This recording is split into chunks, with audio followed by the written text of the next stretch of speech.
I wrote about this in the Discord, but I'm old. I'm officially old. And what I mean by that is you guys know I'm officially old. You've known it. You've been telling me I'm old for like since I was 28 actually. But isn't season 1 9 episodes though? No need to split into 2 seasons either. Well, I watched it up to the available amount of episodes. But yeah, season 2 is nowhere near as good, but it's so, it just gives me so much agita. It gives me so much agita, chat.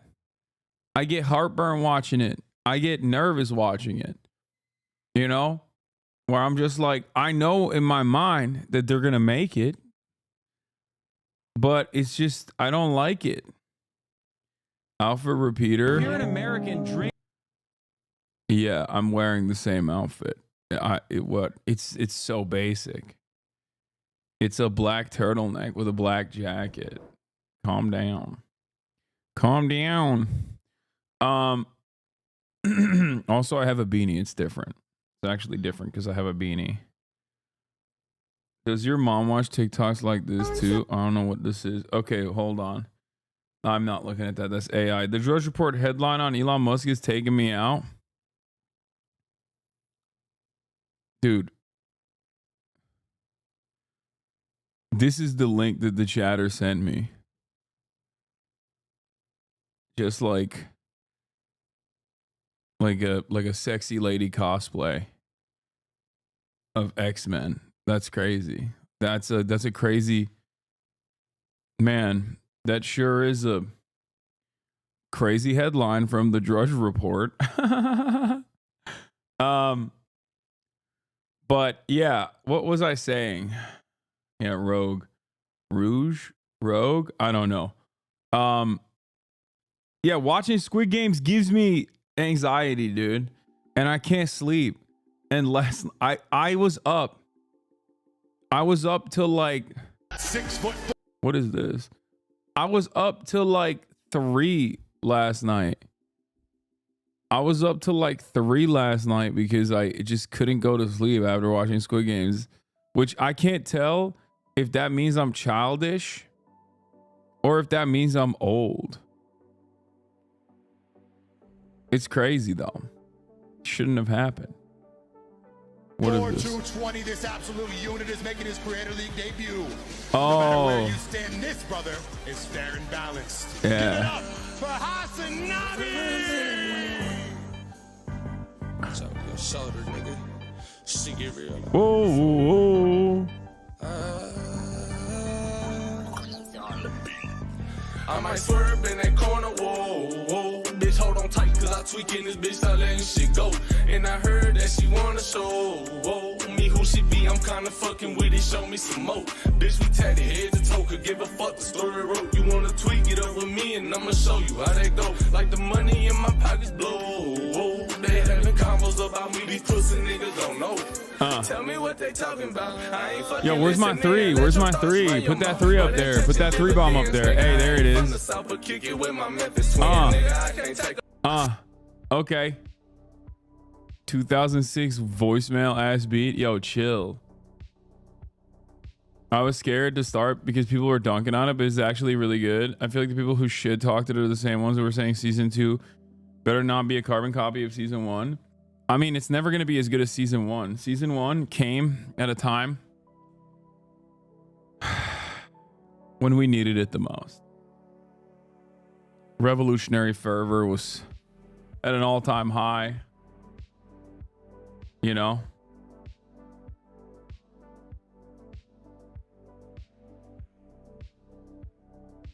Wasn't Squid Game 1 like... Didn't it happen during COVID too? I don't even know. What is time? Time is a made up construct. I don't even know what time is, honestly. But I feel like Squid Game 1 was pretty decent, even though I didn't like the ending. The ending was a little cheese. And then season 2 is fine. It's not like, it's not as good as season 1. It's okay. Anyway, Yeah, I woke up early, took Kaya to the park. We had a little walkie poo. And then I played some basketball, but the problem is it was too windy. The conditions did not permit me to ball my freaking face off. And also, I'm already pretty tired.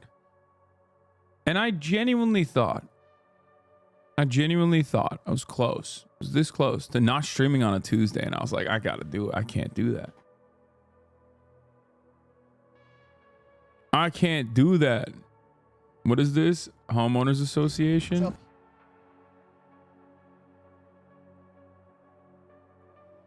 And then in the interest of being spontaneous, I did something that's truly unique. This morning I had matcha.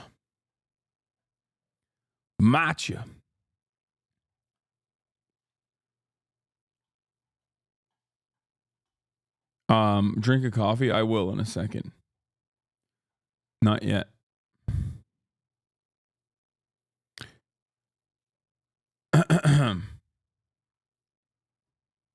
So yeah. Go take a day off, girl. Not a Tuesday. It's not going to be a Tuesday. I'm not taking a day off in the midst of a Tuesday. A Newsday Tuesday. Put it in lemonade. It will change your life.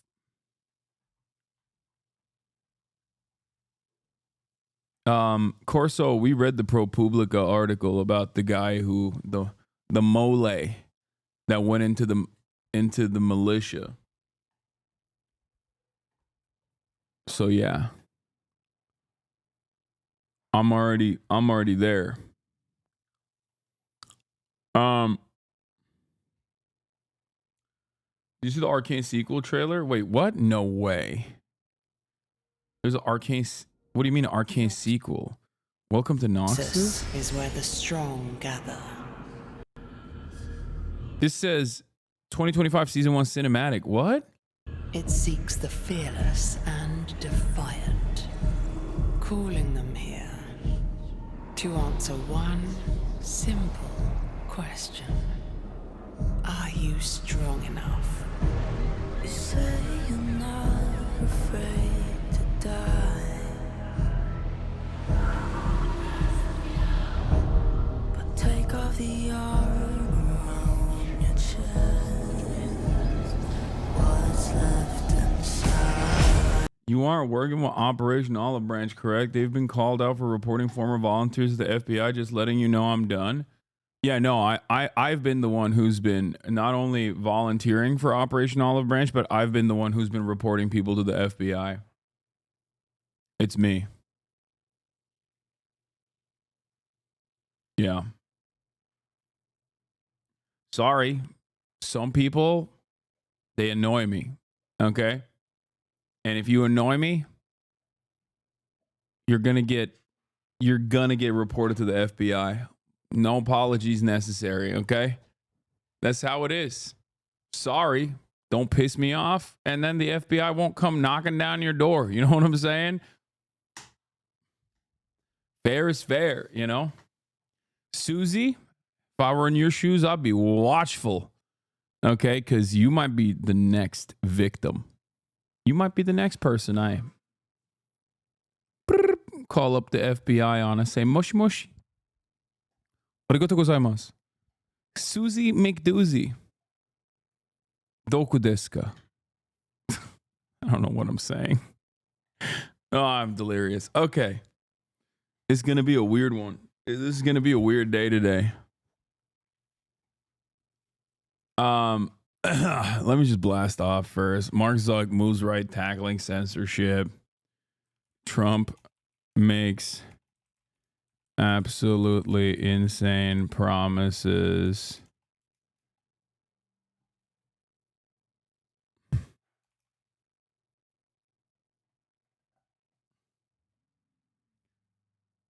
You said you like raw dog? What? Operation Olive Branch, like the Turkish invasion of Syria? Yeah, I was involved in that one as well. I was involved in both Operation Olive Branches. Both invading Syria peacefully and taken over the northern Syrian corridor and clearing out the ethnically Kurdish villages. And also I was involved in the other Operation Olive Branch, where I wasn't even trying to get the GoFundMe's going for the Palestinian people. I was just straight up. I was just straight up there to arrest people because I'm a part of the FBI. I'm a busy boy. Y'all think like, oh, dude, Hasan, you stream 10 hours a day. How can you do it? I do it while I'm on stream. Yeah. I put Dana White on the meta chair. Where was I? Mark Zuck moves right. Tackling censorship. Trump makes absolutely insane promises. And more. Yikes, we're already getting cooked by the wind. It's windy as hell out here, man. It's not good. Oh my God, there's already a fire. What the hell is going on? What the hell? What the hell is going on? The Palisades fire is absolutely exploding in West LA and is quickly moving towards homes in Pacific Palisades. Has all the looks of a potential wildland urban interface fire disaster. Evacuate if you're in danger. If you are in danger, and follow all evacuation orders from local officials. There was one in WeHo too. Wait, I'm on fire? What the hell?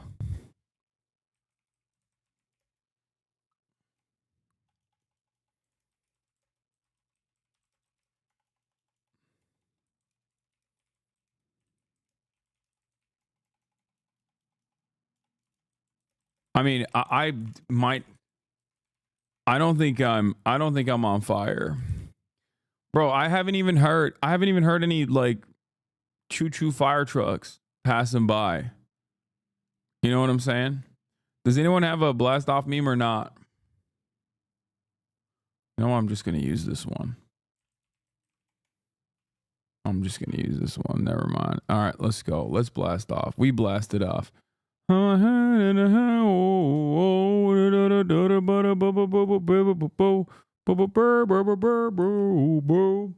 You're surrounded by fires though. Yeah, I mean, honestly, there's always a fire. There's always a fire happening in Los Angeles, but hopefully it doesn't impact anybody, really. Hopefully it doesn't kill anyone.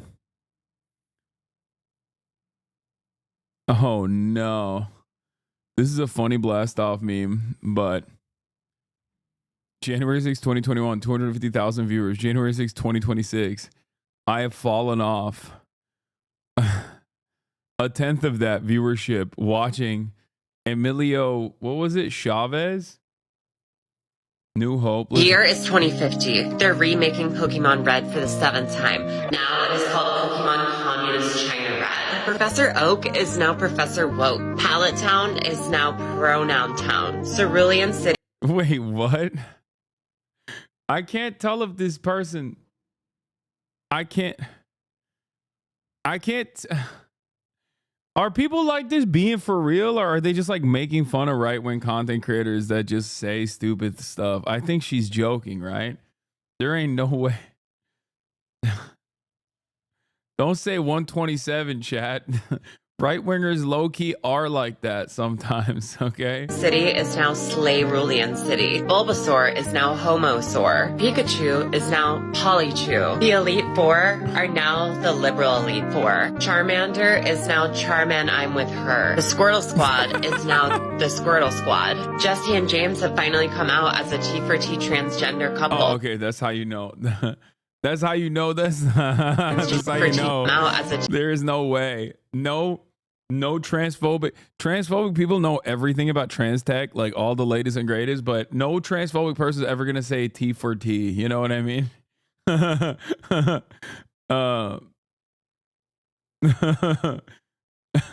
She is trans. Yeah. That's like.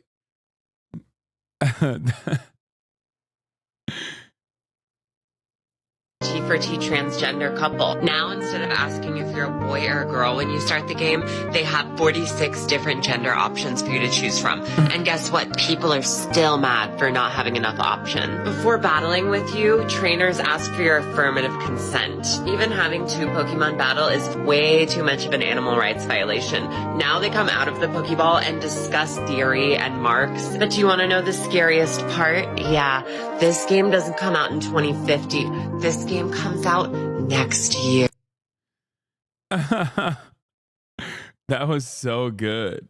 Doesn't she work for Anthony Padilla, Smosh? I think so. Yeah. The office HasanAbi has got taken down by human resources. Do you remember that TikTok? Wait, which one? Update. Boss was not upset. She thought the TikTok was funny, but the picture has been replaced for HR purposes. Wait, what was the picture?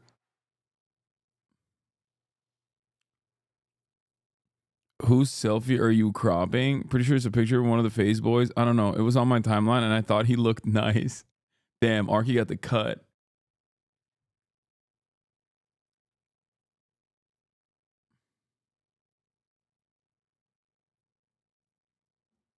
Listen. RTX 5090 is a meme GPU. They ruined it with AI. Excuse me, how dare you say that? AI is going to be so much better. I think we should just we don't even need graphics anymore. Let's just make the AI guess what the graphics are going to look like. Why are devs even hiring people to actually why are devs hiring coders? Why are developers hiring people that are illustrators, artists, and whatnot? Oh, this is the TikTok that you posted that got you fired?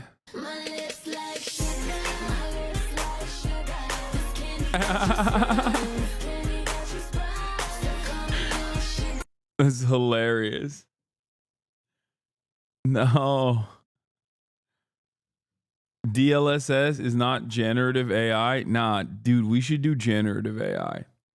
I want every Black Myth Wukong game to look very different from one another. Hasan, please cover this. They're Maha people selling fog kits because they think fog is infecting them. Please. Wait, what? Guys, we're... No. Dude, we are not ready for social media. We have not been ready for social media. This is crazy. Wait, hold on. Let me watch this Black Myth Wukong thing first. And then we'll look at the fog kids. Yo, that's awesome.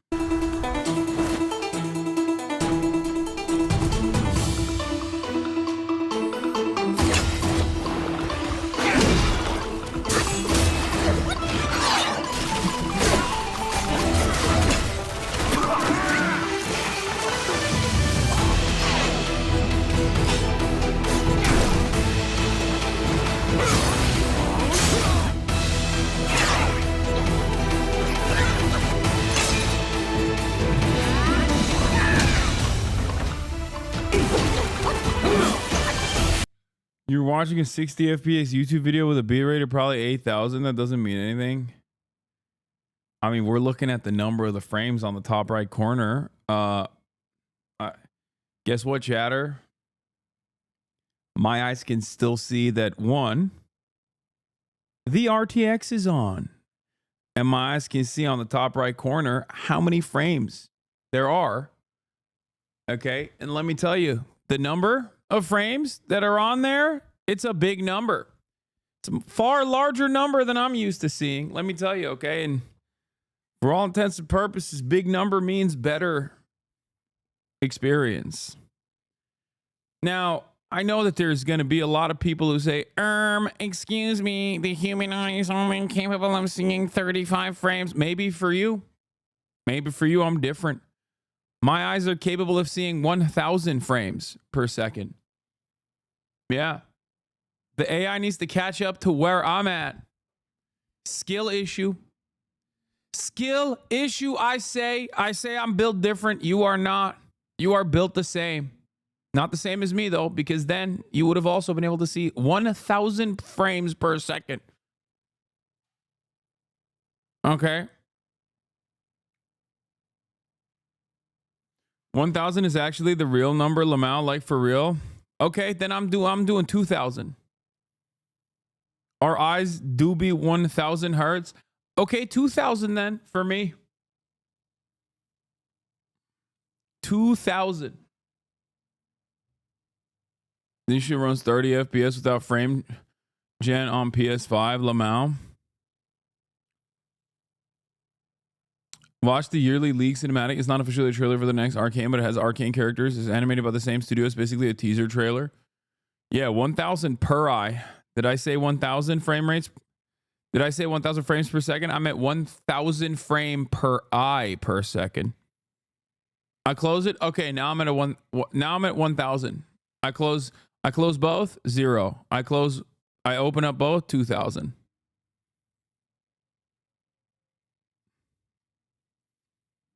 And unlike you mere mortals, I have the capacity to downgrade. Watch this. Click 480p.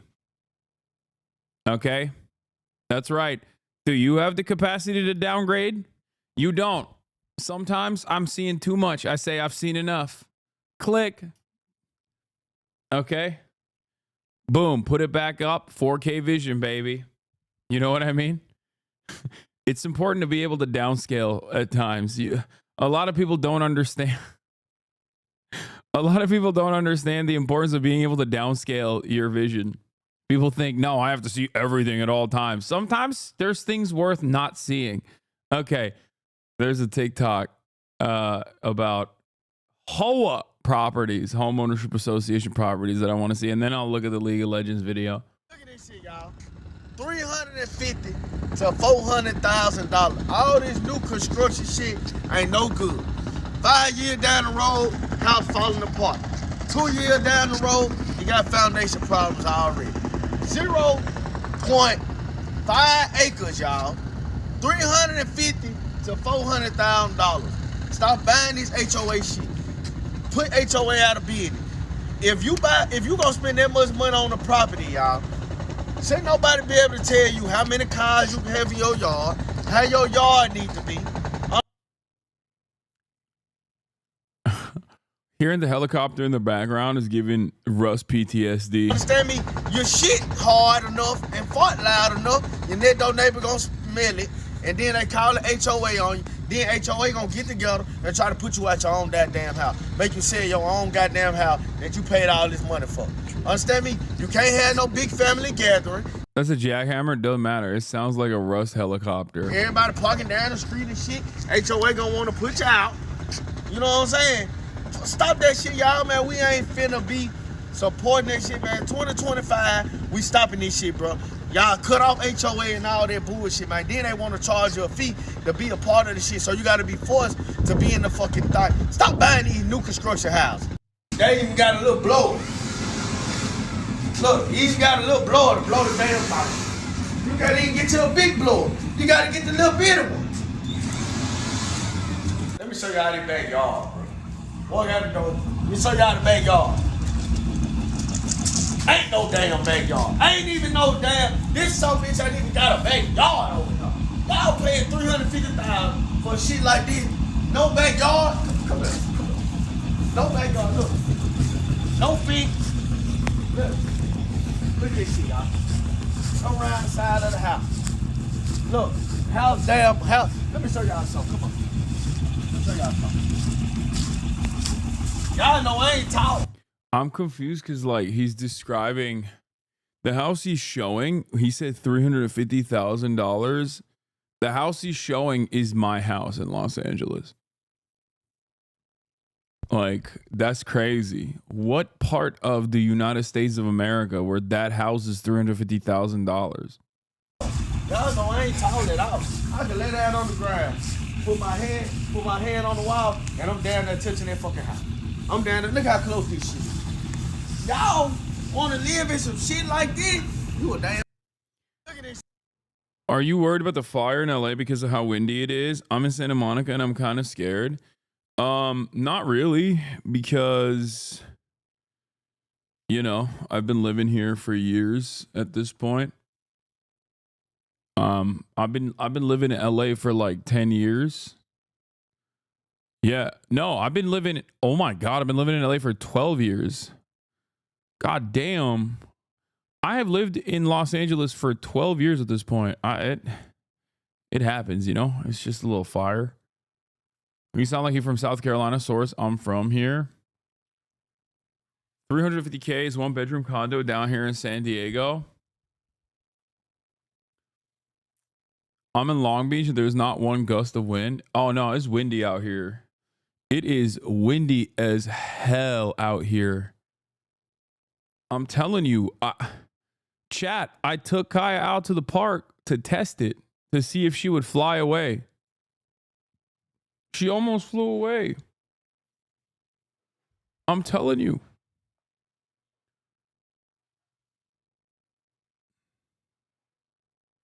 Two trees fell on my street in Hollywood. I mean, that's normal. Yeah. It's windy. It's so windy that she almost flew away. It's just that she's so fat. She's so fat that it didn't work. You know what I mean? Look at her. Look how fat she is. Kai, are you fat?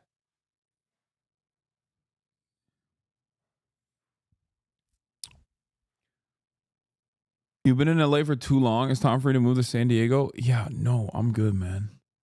Thanks, though.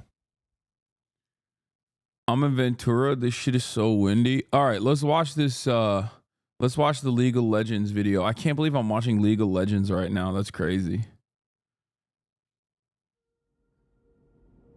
Noxus is where the strong gather. It seeks the fearless and defiant, calling them here to answer one simple question. Are you strong enough? You say you're not afraid to die,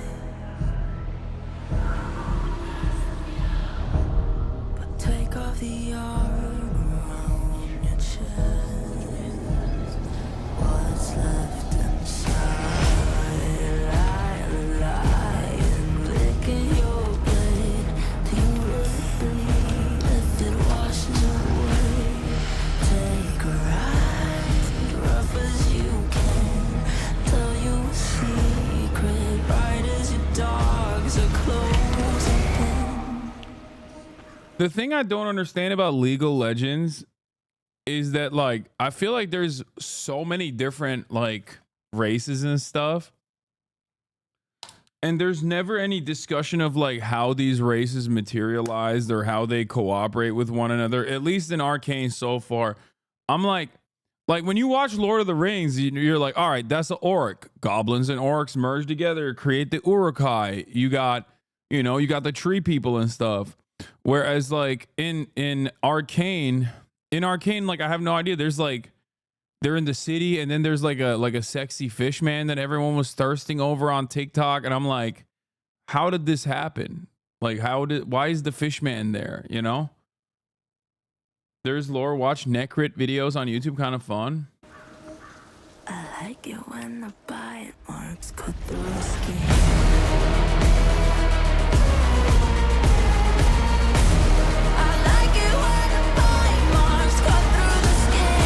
Oh God, the music is so cringe. I'm sorry. I like it when the bite marks cut through the skin. Beautiful music. The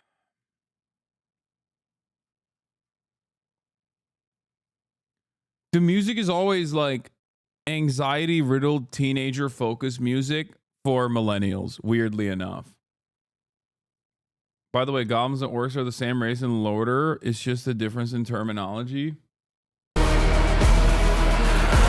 Yeah, and they come from elves, right? They're all elves originally.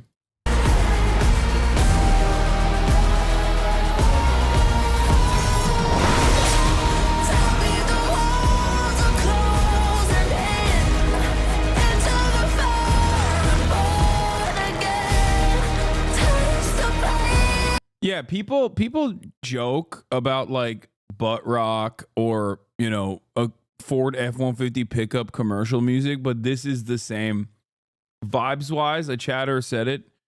I'm repeating it, and you're correct. Vibes wise, this is the Ford F-150 pickup truck commercial music, but for like millennial ladies, I think, and like Zoomers with angst.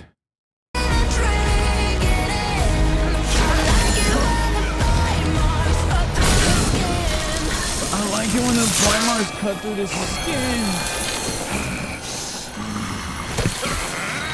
It's so sick though, I don't care. Get his ass. Get his ass. Eat him. Kiss him in the face.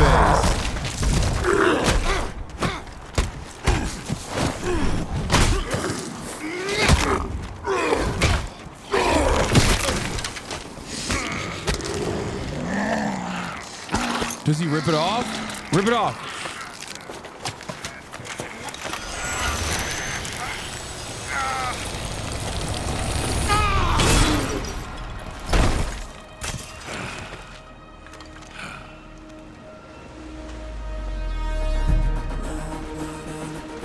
When did they start kissing? Dude, they're kissing so much in the show.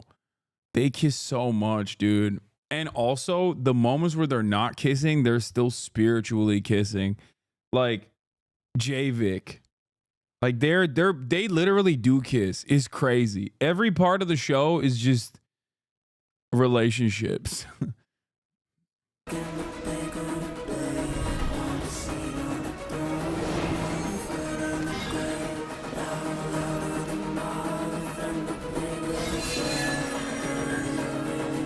J-Vic is delusion.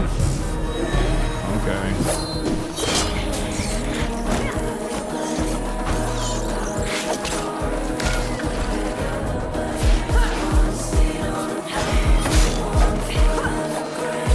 This is the most like intentionally / unintentionally bisexual production I've ever watched in my entire life. HasanAbi vindicated. Zoom out. What?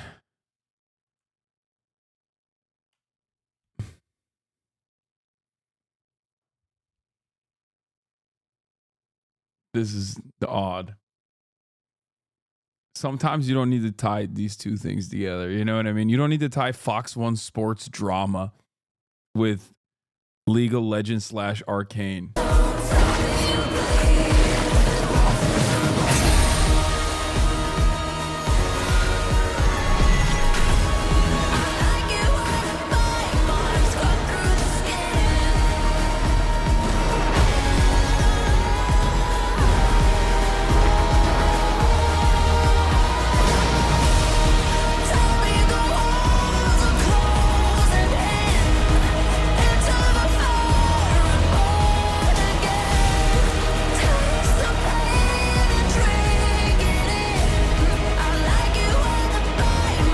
Okay, we missed this. Sorry. Here.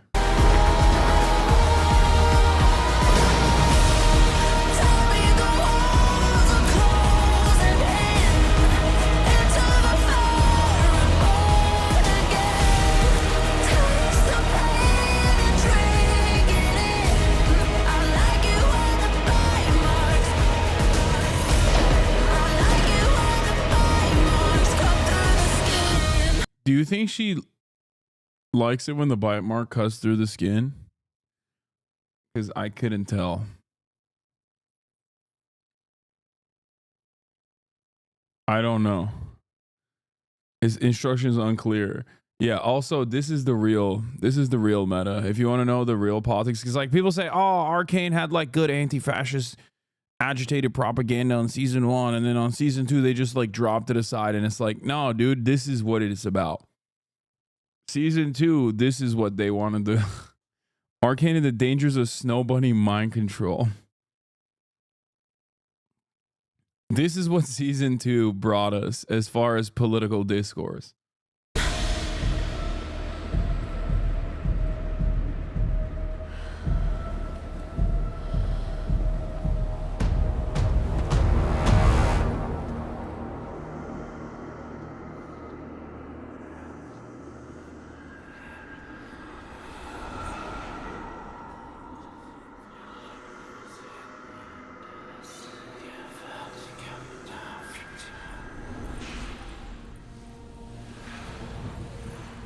Every new path seems to lead us closer to chaos.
How much will it be for you?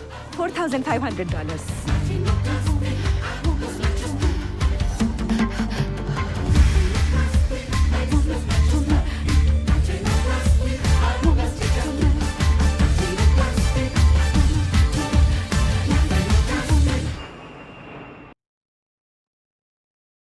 This is just the other. This is the other spectrum of angsty millennials denied from gay Broadway. I'm not gonna lie. This is turning into a yo voy a votar por Donald Trump type situation for me, where I initially started, making fun of it, and now I'm kind of digging it. I'm kind of rocking with it. Like, I apologize, but now I understand why it deserves an Oscar. It's kind of peak. It's kind of peak Kino. Okay, this is like every aspect of this sequence is designed to max out the cringe. I want to apologize once again. To my La Raza audience members out here. Okay. I've done it. I've done it to you. I am now adding on to the pain that Mexico is experiencing by playing the song, but also enjoying the song as well. Okay.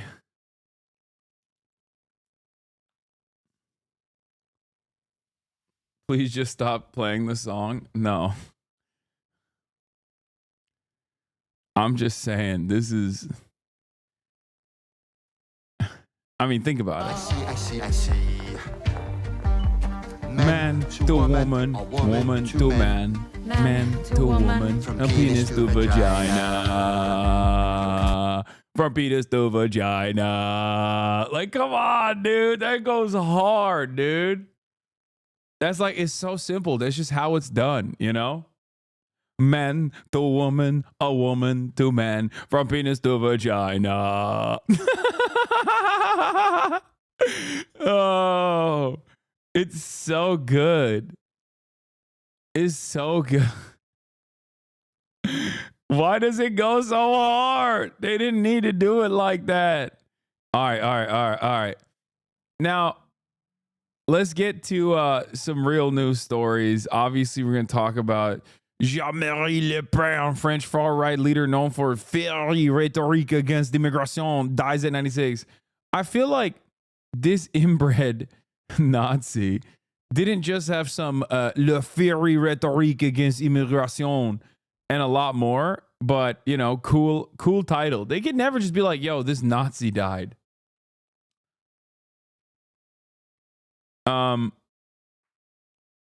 But having said that, that's not what we're going to cover yet. We are going to cover the fog. Okay? We're going to cover the fog. Now, a lot of you have been asking me, Hasan, what's up with this fog? And Cutie Cinderella thinks that the fog is not just a regular old fog. The fog, as a matter of fact, did Themacia send a playlist, by the way, chat? The fog actually is smart dust. Okay? It's smart dust. And what are people doing about the smart dust? Well, they're dealing with it. Here, let's take a look. 2 days into the new year, and we already have wellness influencers selling detoxes for the fog. If you're thinking, Mallory, what's the fog? I'm about to tell you. Okay, Mallory, I feel like you're going to be a little bit undermining of the real fog issue, the crisis. And you are going to regret asking. So in various locations around America and in Europe, there is a lot of fog. And folks online are reporting that after coming into contact with Fogwid24, conspiracy theories about the fog across certain states engulf social media. this fog, they are experiencing mysterious illnesses, flu-like symptoms, and in true conspiratorial fashion, this has led folks to believe that this is not regular fog. This is in fact what they have labeled Fogvid24. And as you can read down here, many are theorizing that the fog is actually a chemical attack, a bioweapon testing, and of course, aliens. I swear wellness influencers or like... I'm not kidding. It just all... It's... I know we talk about peasant brain, but I think in many instances it's also about like Americans being so incredibly like... They just think they're so important.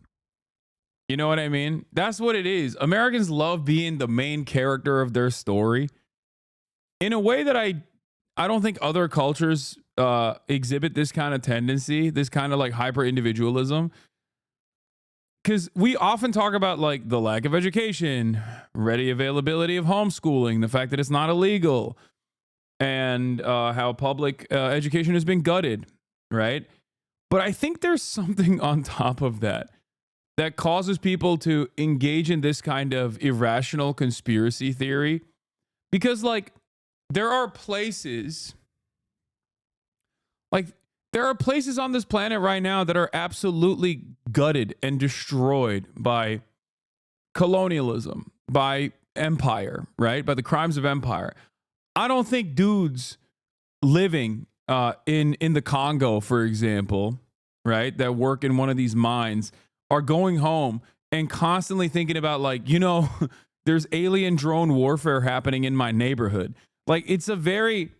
And it's not like those guys have, you know, it's not because like they have the educational standards or anything like that. They've been ravaged, right? The reason why Americans, I think, behave this way is not just because of the lack of education. It's because of American exceptionalism and American individualism, you know? Where they just think like, no, the world of course revolves around me. Are you kidding me? Yes, I live in Terre Haute, Indiana. Yes, this area is famous for having a supermax prison facility and nothing else. Except now there's smart dust in my neighborhood. They want to kill me with the smart dust. And it's like, no, they don't. No. No, they don't. They don't want to kill you, okay? You live... Like, who is they? And why would they kill you? Why would they kill you? Why? 2 more boards? Yeah. Do you think fog is a conspiracy? Do I think fog is a conspiracy? She's going to hide the truth. She's going to hide the truth. Watch. Watch. Typical bicoastal elitist. She's going to undermine the truth by saying, fog is a conspiracy. Oh, it's just fog. Fog is a conspiracy. Now, what are they doing in the fog? Yeah, these guys simply don't understand. What are they doing in the fog? They're killing Americans, okay? They're making them woke and gay. And also, that's the reason why my wife left me. And they took the kids because of the fog. Deborah would never do such a thing. Even though I spend most of my days working a boring ass job that I absolutely despise, only to come home later at night to just engage in the most vigorous masturbation session before getting absolutely destroyed in a game of League of Legends, and then taking out all my anxieties and frustrations on my wife and never taking care of the kids. That's not the reason why she left. She left because of the fog. She left because of the smart dust.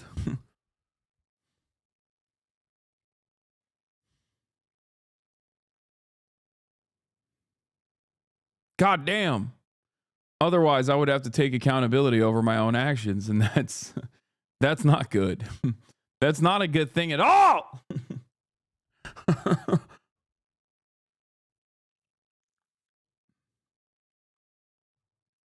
What do you mean by that? Like, it's not real? I keep seeing that shit everywhere. Dude, if you're seeing fog is a conspiracy everywhere on your socials, you're cooked. That's the pipeline, baby. You gotta reset. Guys, this is the last one on this side. Slay. All right. Well, she moves on from it. She said that's the pipeline and you're cooked, because she's obviously a liberal cat lady. Okay. Liberal cat lady. Hello. She literally has numerous animals. Okay. She's such a cat lady. She's moved on. She's elevated from cats to sheep, goats, birds, otters, ferrets. Come on. Duh. This is the future JD Vance wanted to avoid. Of course, she's going to lie, ignore Hasan thirst talks, get fog TikToks instead. Oh my God, that's right. That's right. She's actually Cutie Cinderella. This is what you did to yourself. Okay? All of the HasanAbi thirst talks that you did not show support to as my friend, okay? You should have done that, because you're supposed to be my friend. You're supposed to hit the thirst talk videos with a like and support and be like, "Oh, that's cool. That's my podcast co-host. There goes my podcast co-host," right? Instead of doing that, guess what you did? You said, not interested. And then TikTok looked at that and went, what's the opposite of HasanAbi thirst talks? Fog conspiracy theories. Yeah. HasanAbi thirst talk daughter or fog talk son is the real question. And many of you have made the right choice. That's why you're here. But some of you also make the wrong choice and then are led astray. Anyway. All your female friends hate your thirst talks, and all your male friends hype them up and have them ready to go. I know. Anyway, let's get back to this fog situation. Like detox. Fog situation is crazy.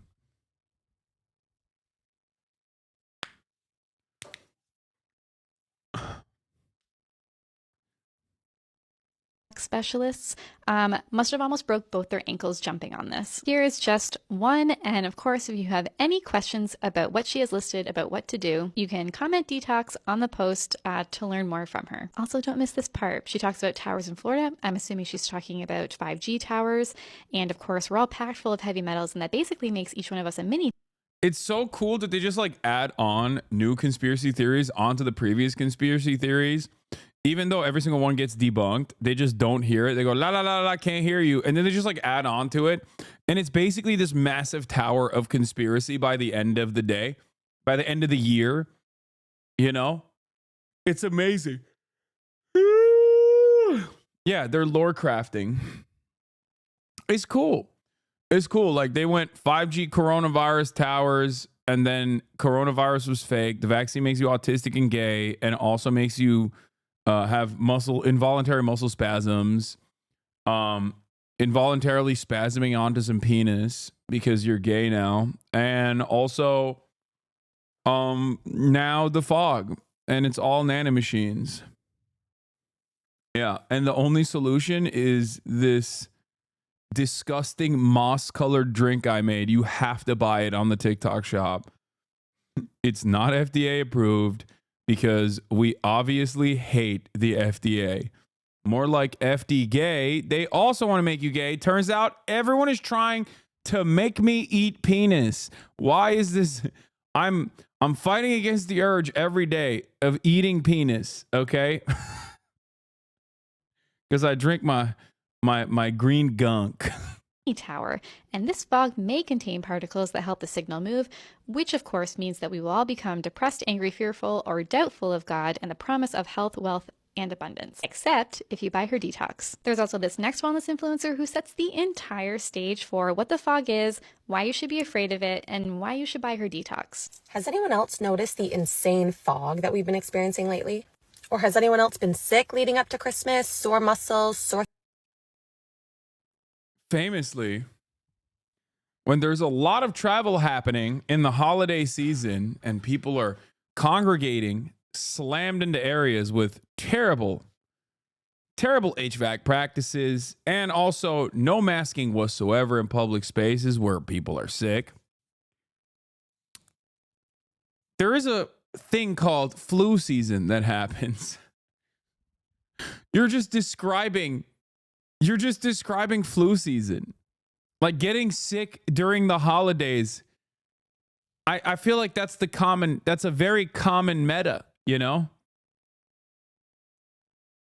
Like imagine looking at the most normal process and being like, excuse me, it's obviously not the flu because that would require me to take it seriously and take precautions if I was feeling a little bit under the weather. And that would cause me to re-examine everything. And I'm not going to do that. It must be because I'm a very special gal. I'm a very special gal living in one of these like boring, banal, gray, cookie cutter starter home, homeowners association neighborhoods where the walls are paper thin. And guess what? The Chi-Coms, Chinese Communist Party, wanted to destroy that neighborhood specifically to get to me. It's the fog. They tried getting to me with the drones, and then now they're trying to get to me with the fog.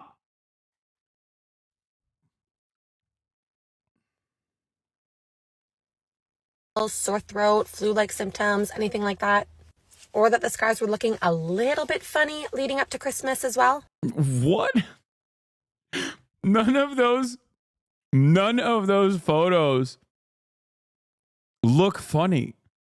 That's just the sky. You posted photos of the sky as planes are flying in the sky. You're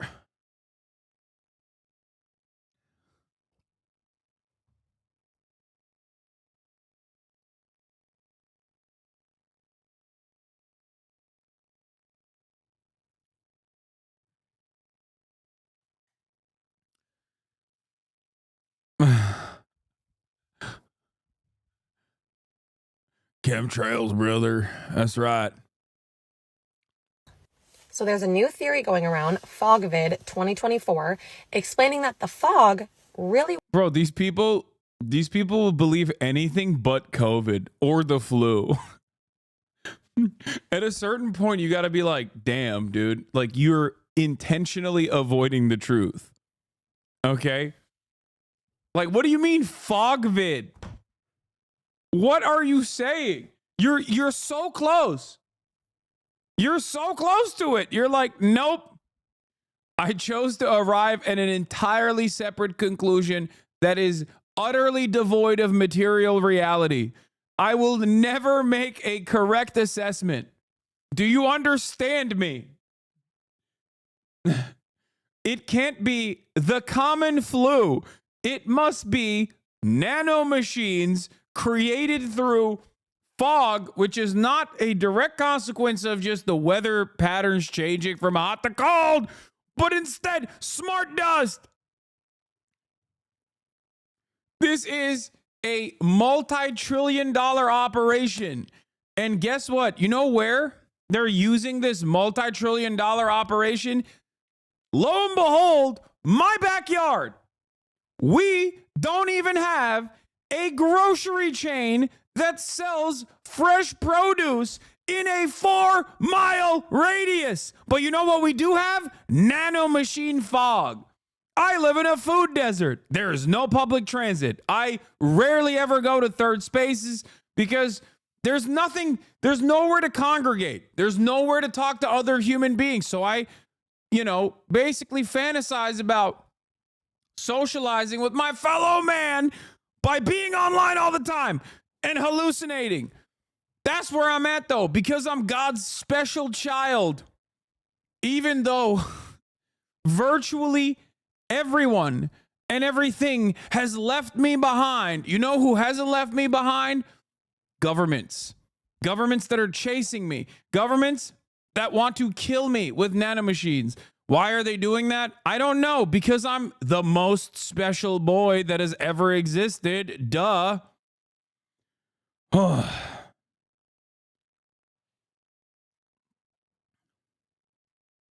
It wasn't what we thought it was. Now, I don't know about you, but I know that they've been spraying us like bugs for years now, and I believe that this is just yet another experiment to test some sort of virus on us. There's a reason why my family and I did not get this fog vid and why we have not been sick in years.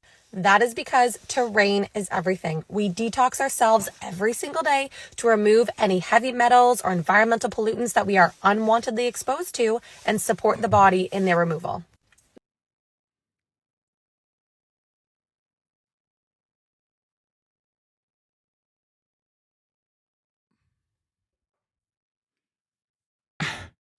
The reason why neither myself nor my family got fog vid is not because we just made it up online. We just made it up and it's not a real thing. It's because of the vape juice that I drink.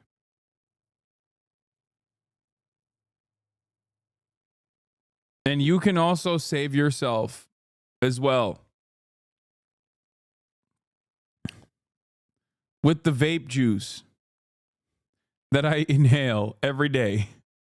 The world is getting scarier and scarier, and you need to have this in your back pocket to protect yourself. Those tinctures that she just showed you, I have seen all over Instagram and TikTok for so long, but they have predominantly been sold as a parasite cleanse, except now they're also a fog detox. A lot of the narratives in the wellness industry shared by wellness influencers have and will continue to piggy off conspiratorial thinking. They're the perfect pair. They're the perfect marriage. They both lack nuance. They both... RFK #1 fan and basketball terrorist Kyle Kuzma was also talking about the fog recently. Yeah, that's how you know it's like the dumbest narrative alive, okay? When Kyle Kuzma starts talking about it, that's when you know you can discard it in its entirety. Do you understand me? Basketball terrorist Kyle Kuzma. That's how you know. That's Donald Trump's strongest soldier.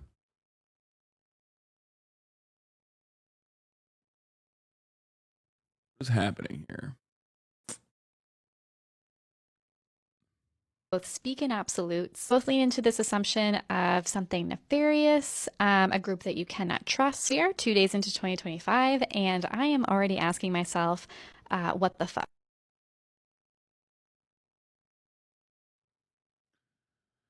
Yeah, of course you're asking yourself what the fuck, because you don't want to know what the truth is. Anyway, speaking of society becoming deeply unwell, here is our next president. Only 13 more days until he's officially the president, okay? Just so you understand. He delivered an incredible press conference at Mar-a-Lago this morning. And let me tell you, okay, he is, oh boy, you are not ready. Or you're thinking like, oh, I'm ready. I've heard Trump say a bunch of crazy stuff. Let me tell you, you are not. He is, he's gearing up for some stuff, okay? You should keep a swear jar. Wait, what do you mean? Have I been cursing? I don't think I've been cursing. I've been pretty careful not to. I mean, that doesn't mean I'm never going to curse. I am going to curse. I'm going to curse, but not always.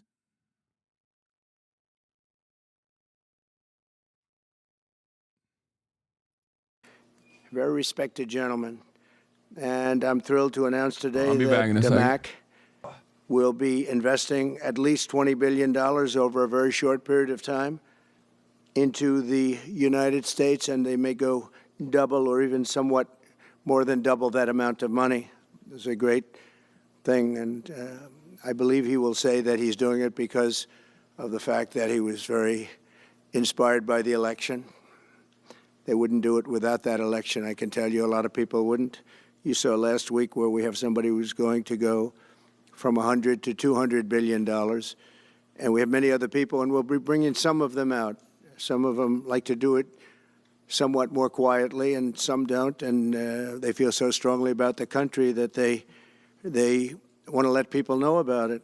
But it's an honor to have such a great investor investing in our country. The investment will support massive new data centers across the Midwest, the Sun Belt area, and also to keep America on the cutting edge of technology and artificial intelligence. He's very big into the data centers, and that's going to be a very hot item in the coming years, as you know, with AI.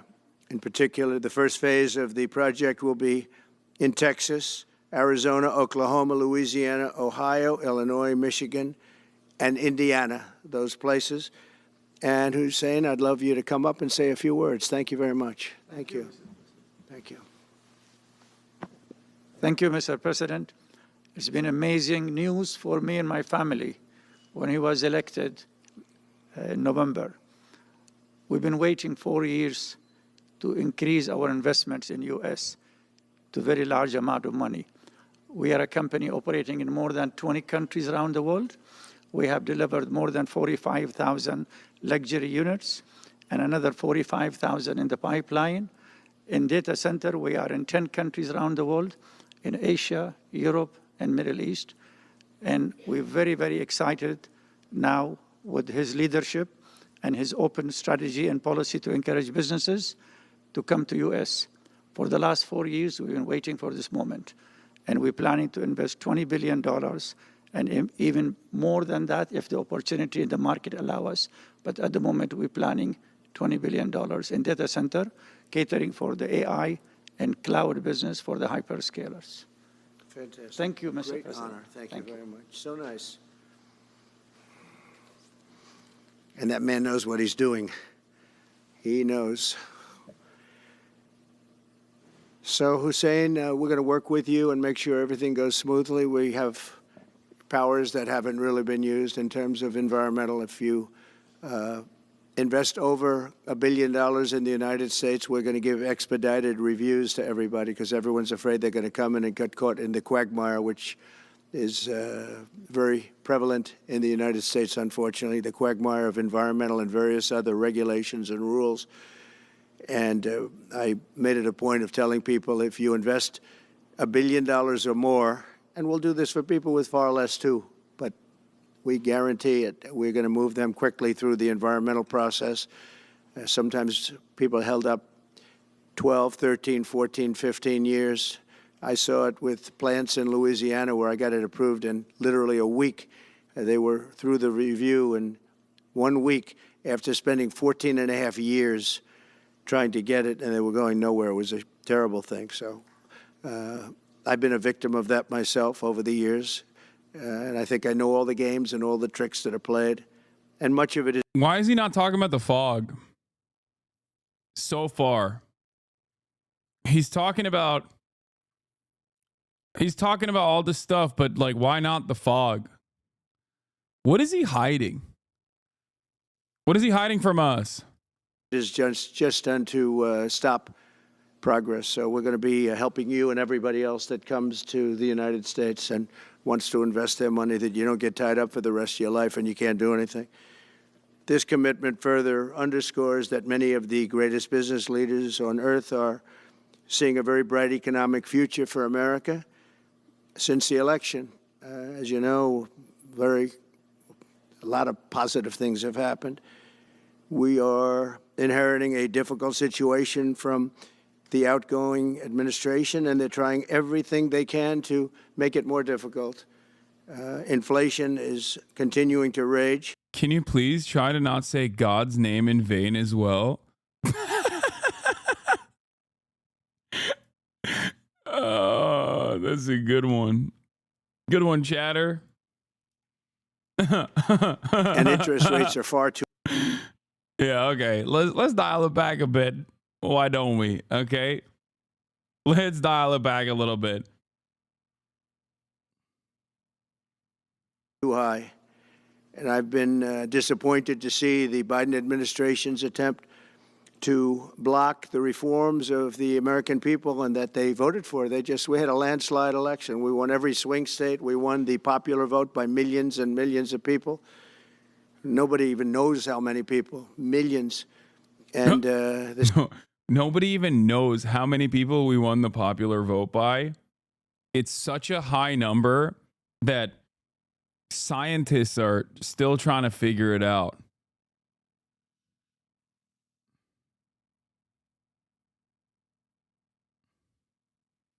Nobody knows, though. They're still counting in some areas. You know, they're still counting the vote in some areas. Can you believe this?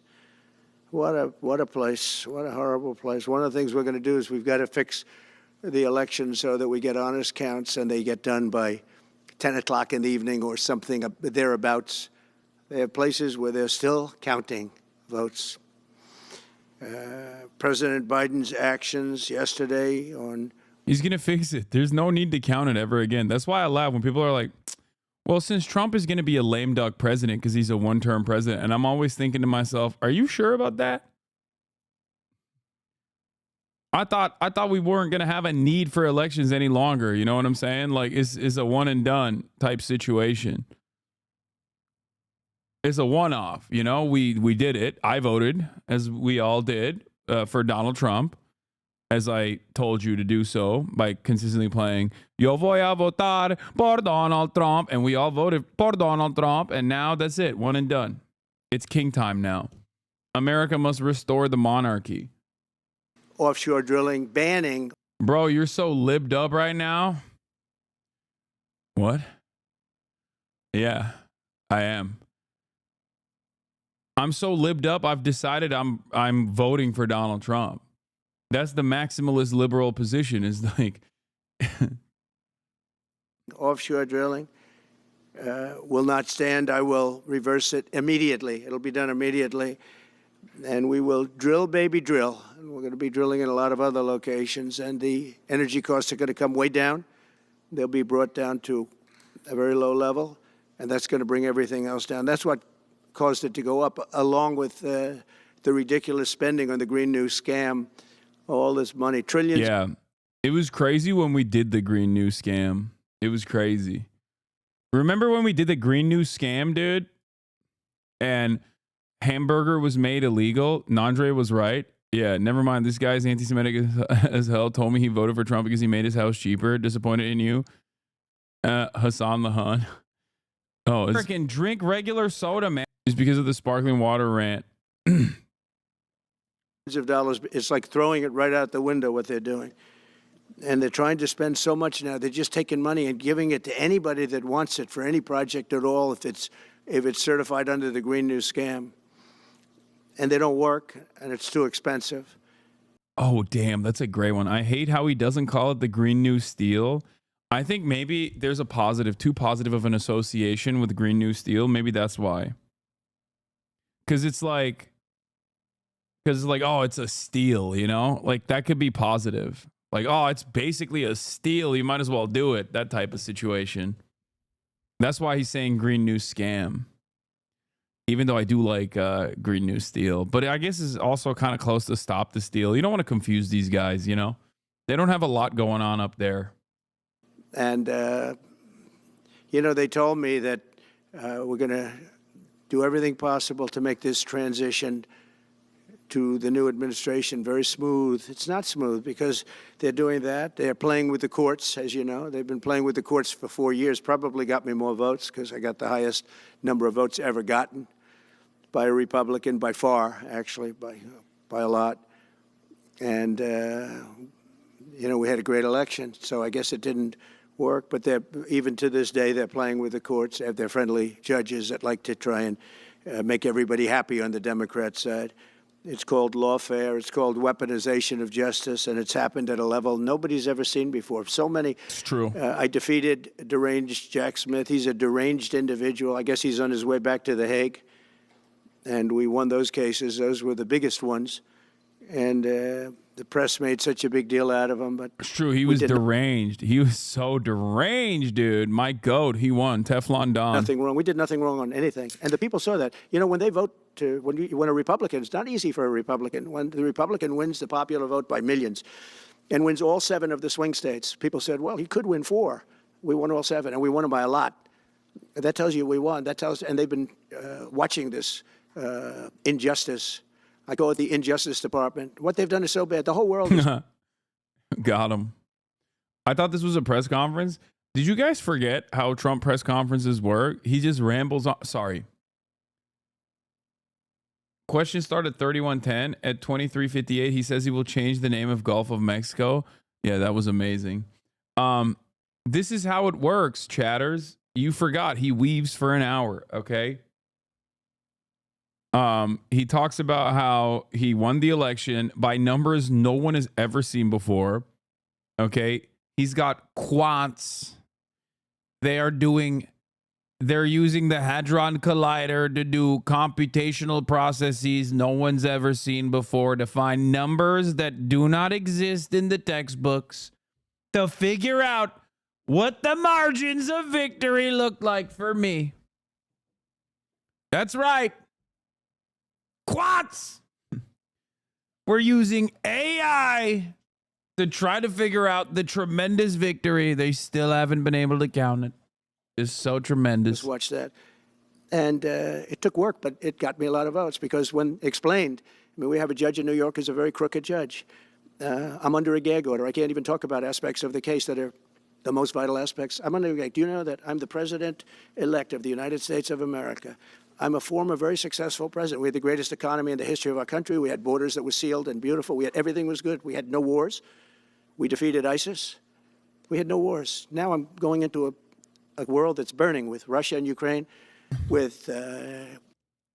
Mr. President, you said you defeated ISIS, and yet there was a ISIS-style attack on the first day of January. What's that about? Israel, you took a look at that attack on October 7th, the attack on Israel, with the horrible way they got out. Not the fact that they got out. I would have been out before them, but we would have been out of Afghanistan with dignity and strength as opposed to looking like a bunch of fools with 13 dead and many, many badly, horrifically injured. Nobody ever talks about them.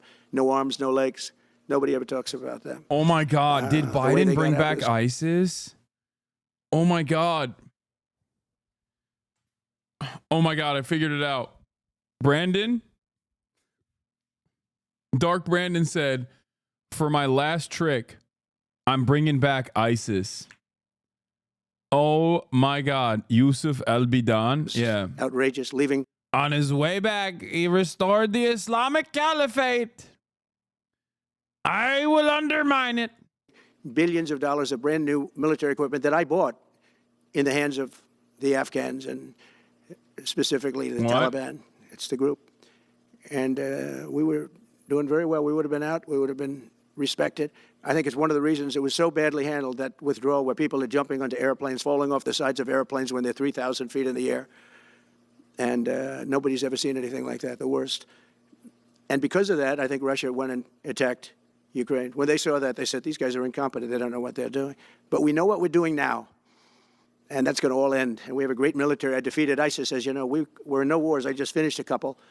And we got also our soldiers guarding Syria and Turkey. We're in the middle. We had 5,000 soldiers there. Would have been gobbled up with two armies. We had one army, 300,000. We had another one, 500,000 or 600,000, getting ready. We had 5,000 people in the middle. I said to a general, how do 5,000 people do in that case? And the general just looked at me and said, not well, sir, not well. And I took him out. And you know what happened? Nothing. I got criticized. I saved 5,000 lives, actually. And we did a great job, and we're going to do an even better job because now we have a tremendous amount of experience. We have people that I can rely on. But the 625 million acres, people can't realize. It's like the whole ocean. Take an acre. You know, an acre, you have a house on a half an acre, on a quarter of an acre, or an acre. If you have an acre, you have a big deal. Now you multiply that by 625 million acres. It's like, feels like the whole ocean. And that's our strength, you know. People can say we manufacture, we don't manufacture. The thing we have oil and gas more than anybody in the world. And we're going to have more of it, too. But they took away 625 million acres of offshore drilling. Nobody else does that. And they think they have it, but we'll put it back. I'm going to put it back on day one. I'm going to have it revoked on day one. We'll go immediately if we need to. I don't think we should have to go to the courts, but if we do have to go to the courts, you know, they try to be sneaky. They go in and they sign. Remember, this is a man that said he wants the transition to be smooth. Well, you don't do the kind of things. You don't have a judge working real hard to try and embarrass you, because I did nothing wrong. By the way, I did nothing, absolutely nothing. What do you mean? First of all, I don't think Brandon has any control over anything. He barely has control over his own bowels, okay? Let alone like district court judges and the way that they're operating currently. That's number one. Number two, virtually every part of the legal battles that Donald Trump withstood and won, they're all packing it up. They're all packing it up. They're all like, yeah, my bad. Actually, we were wrong. We were wrong to come after you. My bad. It's all packed up. It's done.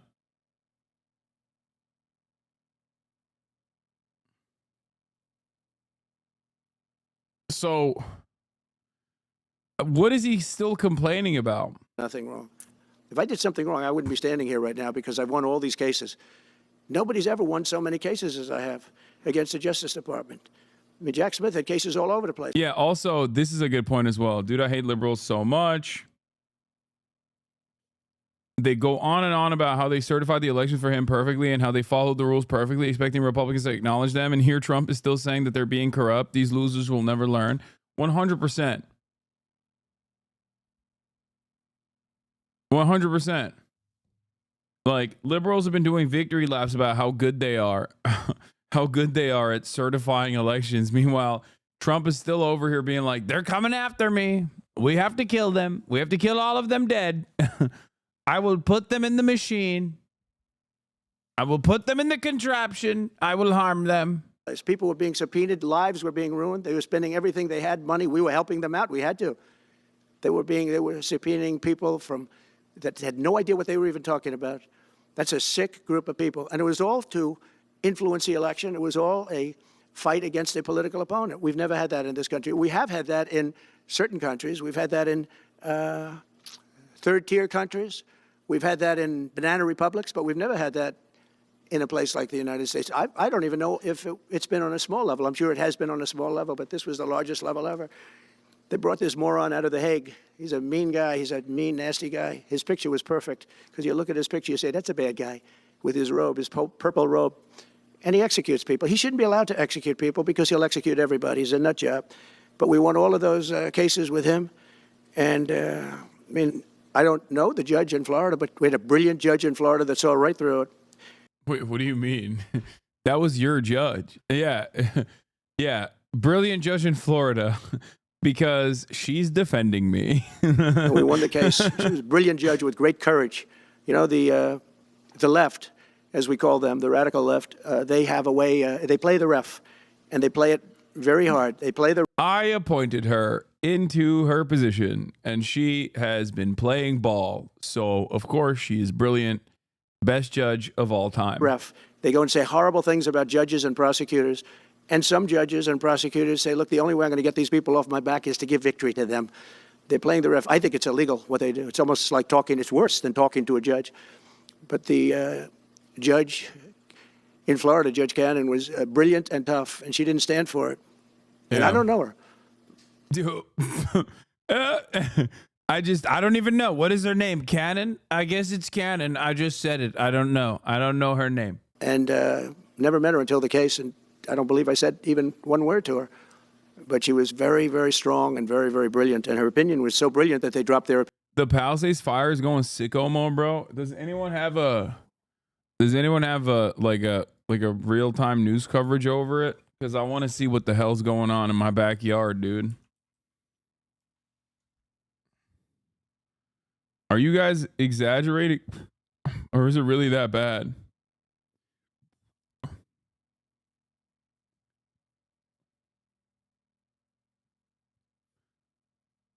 Wildfires break out in Southern California. Oh my God. Wait, why is there no audio?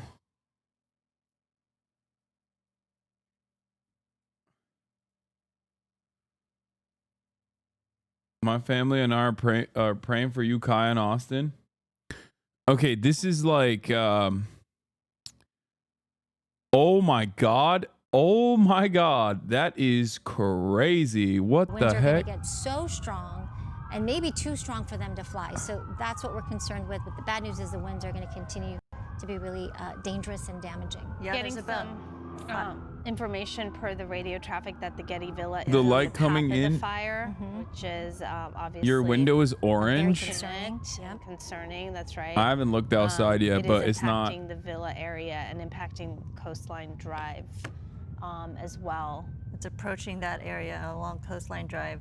And as you were mentioning, Maria, there's about 5 hours left of daylight when you think about it. Yep. And that's the operational hours that are going to be most significant for these. Go outside? No, I'm too scared to look outside. Straight up, which is great for right now. So we're not looking at these extreme wind gusts. Right. So this is that window. Yep, the window of opportunity is right now, and they're certainly trying to take advantage of that. Well, the fire is blowing in the exact opposite direction, so I think I'm safe in West Hollywood. But it is kind of crazy that it's just like ripping through the Palisades. You're so oblivious, dog, Lamau. Some change in the wind. No, it completely. Like it completely moved. I think it went from the valley directly to the ocean. So it's pushing. Here's the live fire map. Let's take a look. Hold on. Clocking in near 60, 70 miles an hour. There's some. Never mind. There's other places where there's fires going on as well, but to be gusting near 85. So we're talking about hurricane force wind gusts here, and that can just spread the fire and of course those embers. This is not the best map. I mean, it is the best map, but like it's nerdy. I need better visuals to understand. Bro, that $1 million house is your house, right? Yeah. Of this fire, we're getting reports of spotting on both sides of the Palisades Drive area. So it is going further south toward the shore there in the ocean. So please stay alert. If you're we do have Haley Winslow right now with us. Hey Haley, let us know where you are and who you're with and what's They have a mandatory evac in the Palisades right now, according to the LA Fire Department. If you're near the Topanga State Park, just down really from the Getty, it looks very all the way ominous. up to Santa Monica. The traffic was insane trying to get here, gridlocked. And I've got a very dear friend on the line right now, Eric Robertson, who is trapped in the fire. Whoa. I've got him on my other cell phone on speakerphone so he can describe look what's at the going plane. on from his perspective. He's been sending me videos. We're having a hard time getting them in. Eric, what's going on where you are? Well, we're in the middle of the Palisades. Chat, this is where West Hollywood is, okay? This is where the fire is. And the fire is blowing towards the ocean. So around us on one side is just billowing smoke. We were standing about 100 yards away from where the fire started. Right when it started, we were out for a walk, and the flames were 30, 50 feet tall. The helicopters dropped, load after load of water, and it still kept spreading so quickly. So it's traveled all the way down the hill. It's crossed Palisades Drive, which is close to Sunset Boulevard, near the PCH. It's our only exit, and there's a car on fire down there. One of our neighbors tried to drive down. They were turned back because the road is surrounded by fire. So we really have to stay put for now.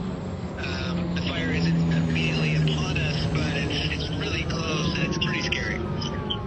Okay, yeah, they're showing your video. Dude, imagine you're a fish and you're chilling. All of a sudden, this big-ass plane comes in and just picks you up and then dumps you on top of a fire.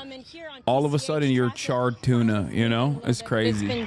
It's been gridlocked, and we're hearing now that the Getty Villa is being impacted. They're about to evacuate Coastline Drive, and people are basically having to abandon their cars because they're not able to drive through.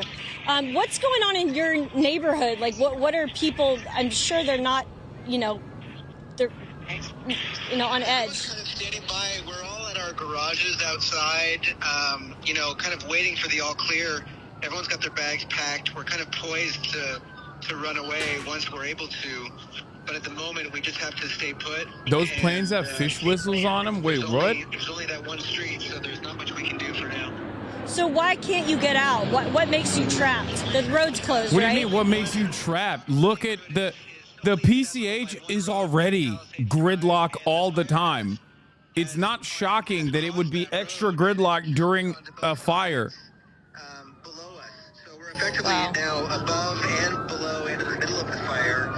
Wow. So we're getting evacuation orders from the city, but we can't comply because the road is shut for now. All right. Well, be really careful. Thank you very much. I'll call you back in a little bit and check on you guys. But yeah, thanks, Eric. Bye. So there's Eric Robertson. He's right there in the middle of it, in the thick of it. And you can hear the sirens. I mean, it's nonstop.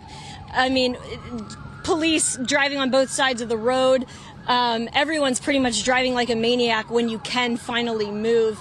And yeah, again, the sky just very ominous out here. You can't even see the Santa Monica Mountains at all. And I know Maria's probably kept you very well updated with the weather, but the winds just in the last 40 minutes, I've seen 35-mile-per-hour wind gusts, and it's looking like overnight tonight and tomorrow, it's going to be like 65 to 70-mile-per-hour winds. So this is only the beginning. This isn't even the peak of this monstrous Santa Ana wind event that we're hearing could be the strongest of the season. Araxia? This shows how Maria's massive standing it right is. next to me, and she was just mentioning how up top the winds are much even stronger. Yeah. So you're reporting this at the surface, and you know that up at the higher elevations, it's going to be gusting now closer to between 60 and 80 plus miles an hour. Captain Eric Scott was saying how the conditions out there today are so bad that we have to go back to, he was saying, even 2011. Was the last time that we saw the dynamics in place. At least the all the billionaire Palisade conditions. homes are burning. Brother, I don't know how to explain this to you, but it's not just rich people that lose their lives and their homes in this process. It's going to be quite difficult for you to comprehend, I know. But it's usually the really rich people that can avoid the worst of the worst. And it's almost always the normal folk and poor people that actually get cooked in this process. Like, I'm reminded of the time where Kanye West hired a private brigade of firefighters to basically create a security perimeter around his house. Soon, but this is just such a hard situation for so many residents there who are under that evacuation order, trying to leave, perhaps can't because of the traffic, but where are they going to go on foot? You know, that's Not the big far. question, right? How far can they go, and who's going to help? So you can tell that You know, it's probably like the last resort. Okay, great. So I think our photographer Armando connected us with this gentleman. Hello, sir. Can you hear me? Can you hear us? If you could speak into the microphone. The microphone. Maybe. There we go. Hold the microphone up to your mouth. Hold the microphone. There you go. I don't hear anybody. Yes, we hear you. Do you hear us? We hear him, but he can't hear us. Looks like he's. What is happening with local television, man? Hold on, hold it. Okay, they're getting set up right there as we continue to look at this shot from Will Rogers. This is where the command post is going to be set up. And where Haley is right now. So she was speaking with a friend of hers who's in Palisades Highlands area, right? And they were saying how they were trapped and they had nowhere to go. That right there is the most LA fit. He's got the cap on. He's got the thermal with the shorts on a fixed gear bike. My man is LA'd out the wazoo right there, picking his nose on live TV. Hopefully he and his family will be okay. What's your name? Zen. Yes, I hear you guys. Hi, do you have someone you need to speak with? Hey, Roxia. Yeah, this was my new friend. Right when we got off the air, he was showing me a video. He works up there in the Palisades and saw a bunch of cars on fire. Tell me what you saw. Oh, so just cars backed up. On the way up, there's a bunch of cars that are abandoned. So, Let me show this. You can see it. Come on over here. What are we doing? Yo, this is... So he was showing us palm trees on fire, cars on fire. Yeah, so I'll speed it up. But yeah, so anyways, I started all the way from the top, and all these cars aren't going anywhere because some cars are abandoned. And on the other side, you know, on the way up, I saw like a palm tree on fire. So I ended up like brushing it off, taking it off, and then on my way back down, I started seeing the car on fire. So here it is. There it is.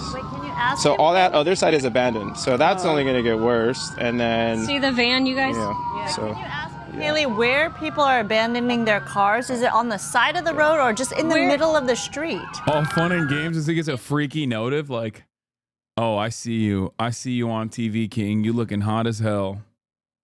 My heart burns for you, like those cars that you're showing. It's the main road that goes up. I don't know. I don't know. Abandoning so you their can see car in the Sandra middle on of the both. Yeah. Also, if So, you're in I mean, Malibu, it's you the know main there's road, only and like then the there were PCH parents and at their Topanga Canyon to drive and escape, so this could be insanely dangerous. Yeah, it's really bad. I'm not defending the earlier chatter. They were obviously wrong, but is it possible they think everyone from Cali are rich AF compared to the trailer park life? Yes. And it's wrong. Obviously, there's no area where there's exclusively wealthy people in California, maybe like Bel Air or something. But even then, there's gardeners, maids, things of that nature living in these houses.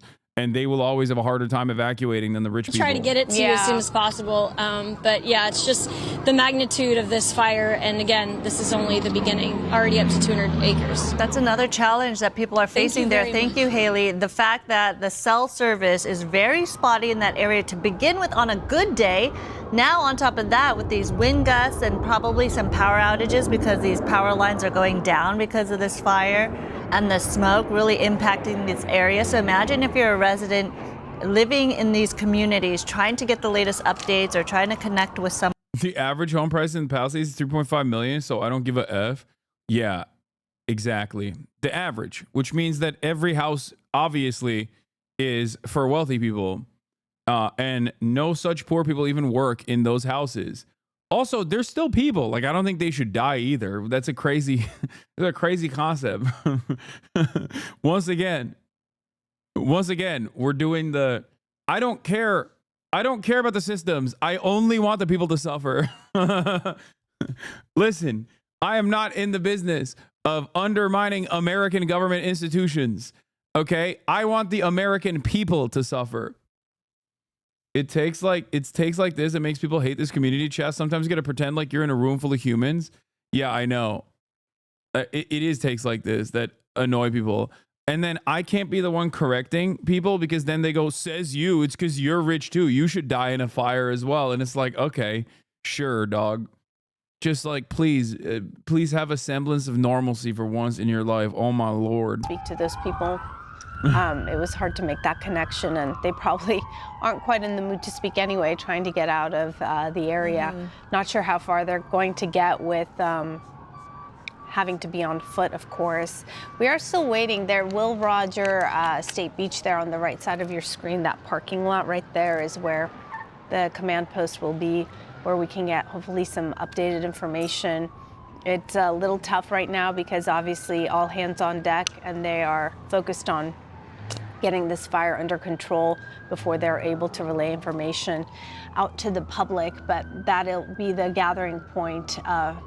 And it's tough for news crews to even get there. We just saw one news van pull up, but you can see this fire broke out at 10:30, Hold on, I'm gonna look outside, and at bro. this This point is now, crazy. just crews are arriving, even Haley getting there, and she said traffic was so backed up. It's so hard to get to these locations, and that's the situation not only are our news vehicles dealing with, but first responders too, trying to get through all of the people. And there is a checkpoint at this point at PCH and Temescal Canyon because of the fact that so many people were trying to get to the area. Oh, look at that beautiful drop right there. And that's what we've been looking at along this vantage point of PCH by Will Rogers. And that's a good thing that we've been looking at, these super scoopers picking up water from the ocean and then making those drops. You're looking at just a full screen right there. If you can snap a picture or just write down the information. Evacuation center at Westwood Recreation Center.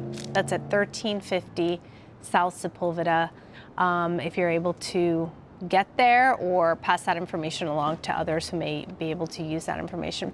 Let's see, we're looking at people in their cars trying to make their way You're not out gonna believe of this, the area. But there is literally nothing out. Like, we have clear blue skies, dude. Clear blue skies. I don't see no smoke. It's blowing entirely away from me. When I lived in the Brentwood area, which is ironically also a very wealthy neighborhood, where I, of course, lived in the old-ass apartments with, like, multiple roommates when I was broke as hell, I remember once having to evacuate. Changed, you know, when they depart and usually go out to sea. Now they're going east and taking off that way. Even President Biden canceling his planned news conference here in dedication for 2 new monuments in Southern California, canceled that. They're going to be doing that virtually instead. We had some video earlier of Ontario International Airport and how windy it was there. So really, this is just a reminder for everybody, if you live in the area under this. Gato assures he was actually broke AF at one point. No, I'm reminding people that, like, there are literally people that live in apartments there that are broke. Just like I was, even though I was in a rich neighborhood, technically. Parking restrictions, and if you're at home, you want to turn your car so that it's ready to go. You want to reverse in so that you are ready to go when or if that time comes for you, especially around this area here in the Palisades, Santa Monica, Malibu, just downwind of this fire. So we have what do we like 4 hours, a little bit over 4 hours of daylight, right? Yeah, sunset's going to be about 5 p.m. And then after that, it's going to get rapidly darker, of course. But that is, unfortunately, when we expect the winds to start to really pick up again later this evening into the overnight hours. So it's really critical that they get a handle on this fire right now. The fixed wing, the fixed wing aircraft is able to go up. I don't know. I haven't seen any. It's crazy because there's a fire on Sunset in La Cienega. From this vantage point, but hopefully as this chatter is saying, as well. But like I can't see anything. Like there's nothing How here. dusty that wind is, though, you know. But this is, as you mentioned, the window of opportunity to really make some progress. Like there's on this. it's out already. Oh, okay. It is challenging, and it's only going to get worse. Yeah, we heard Captain talk about how when you see a fire, those first 20 minutes are so critical. And if they can't get a handle on it, then they're going to be talking hundreds, right? Versus just a few acres. Right, and we saw saw that happen. Yep, we saw that in front of our eyes. It started as 10 acres. It blew up to more than 200. Like within half an hour. Yeah, within half hour. Well under an hour at this point, and then now, who knows? It's definitely grown. Yeah, right. We're over 200 acres. Yeah, for sure. I know that they're setting up the command center and that post in Will Rogers, that state beach, and so hopefully at some point we'll get an update, an official update from them. But at the moment, as we take a look at this live image, look at the tops of these trees and how much stronger those winds are. So you can imagine where the fire is burning, how much stronger even those winds are blowing, and from all directions, because fires create their own weather.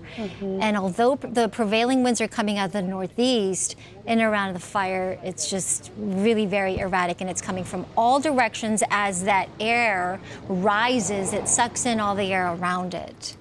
And as we get closer to nightfall, the wind is really going to pick up, you said. Yeah, those wind gusts are expected to be between 60 to 80 miles an hour. It could even clock in between 90 and 100. That's hurricane force winds in terms of those wind gusts. So that can do a lot of damage, not just from the wind itself, but just in terms of the fire and how much it's going to help it to spread and carry those embers, far away from the start of the fire. And we've been looking at the resources that have been battling this blaze for quite some time now, especially from the air. We've been seeing those super scoopers pick up that ocean water and make those dramatic drops. But we do know that there are more than 100 firefighters at this point tackling this and trying to... Emergency crews are able to get through to some extent. But if you take a look just beyond, you can see the fire on the hillside and the winds that are whipping.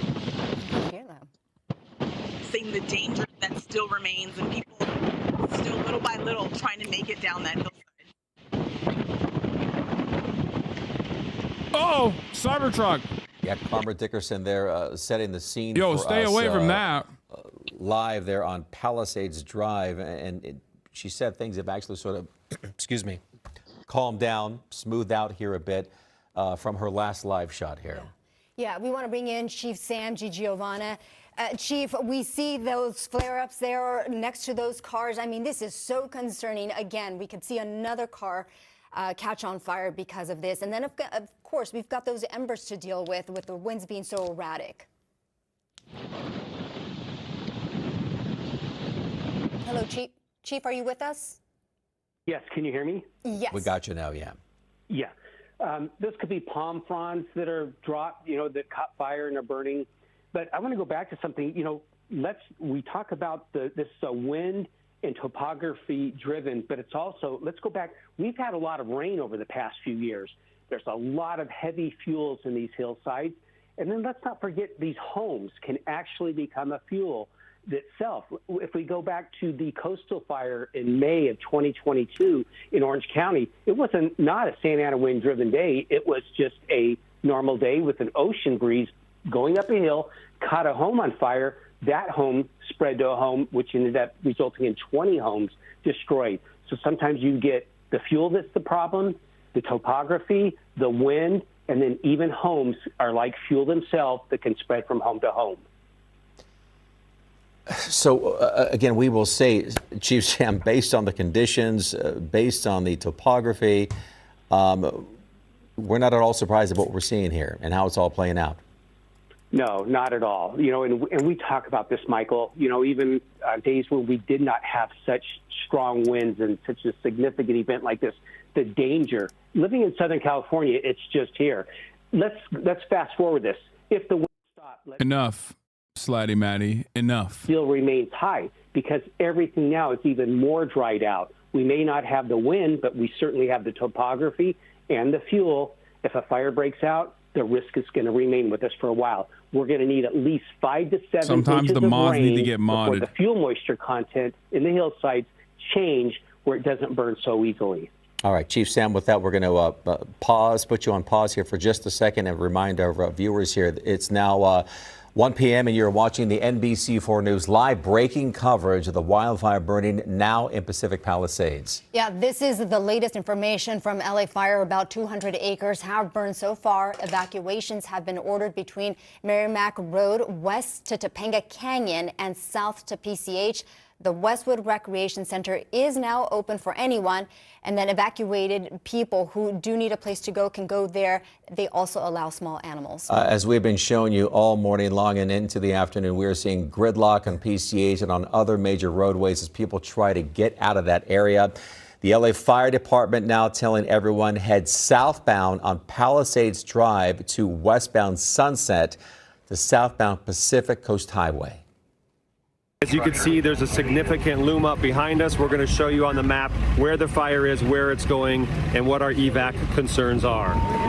This is the Pacific Palisades Highland community. The fire is burning in a westward direction through here, so we want an evacuation warning for all of this area that is going to be from Topanga Canyon. For people asking, that's actually not that far away from me at all, technically.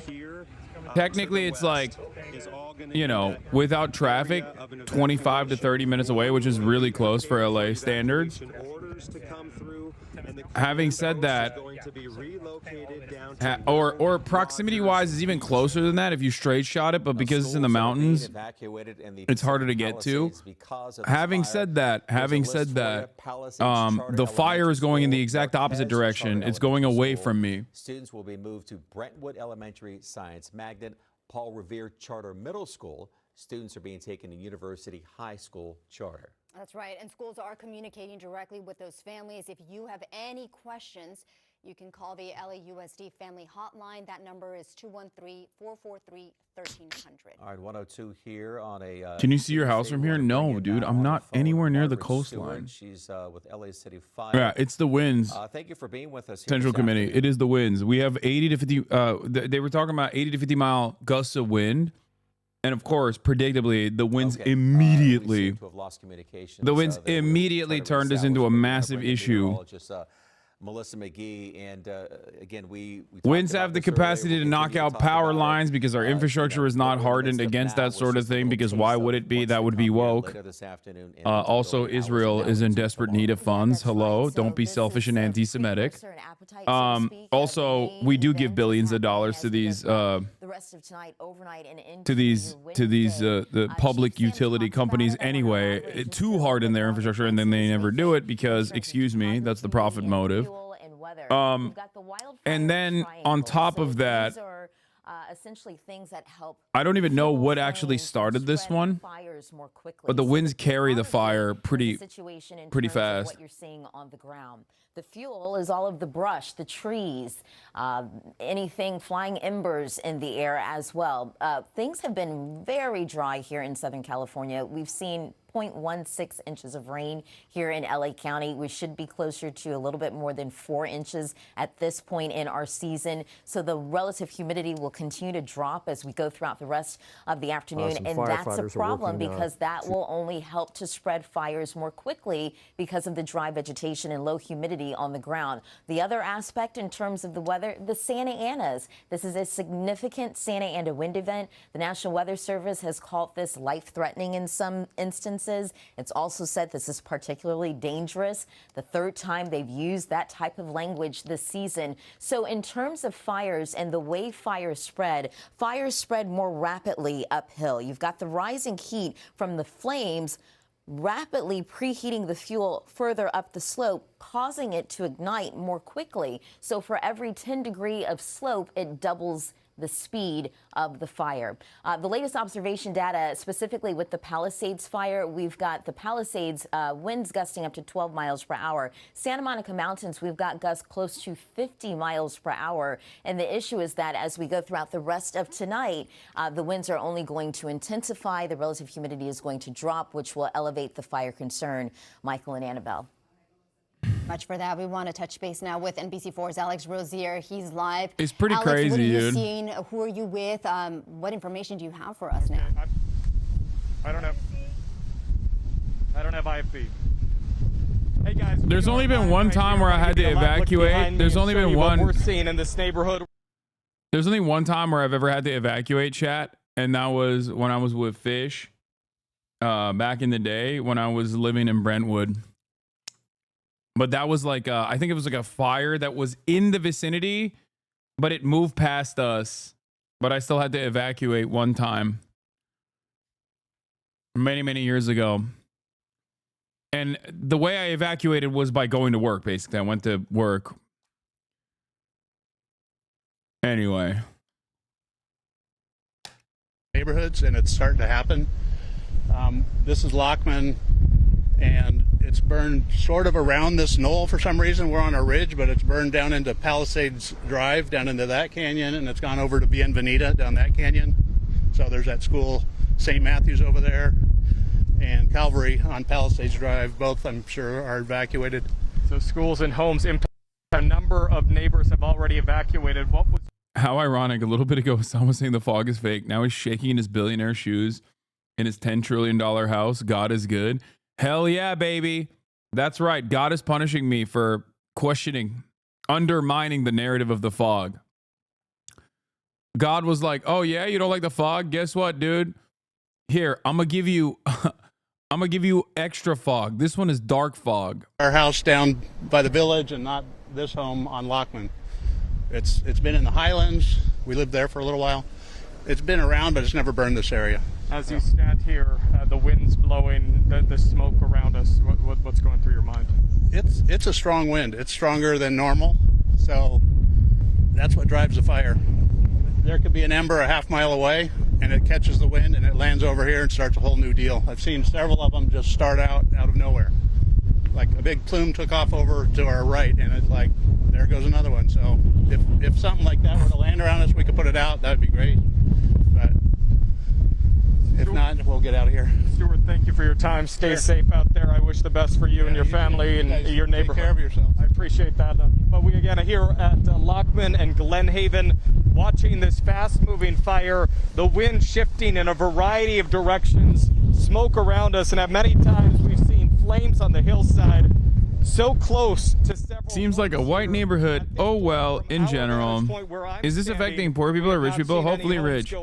Yeah, it's okay. It's cool if random people die, dude. And the police department who are helping. This is the woke leftist version of what like liberals do all the time that I get really annoyed with whenever there's like a massive like hurricane or something impacting massive hurricane impacting like a red state.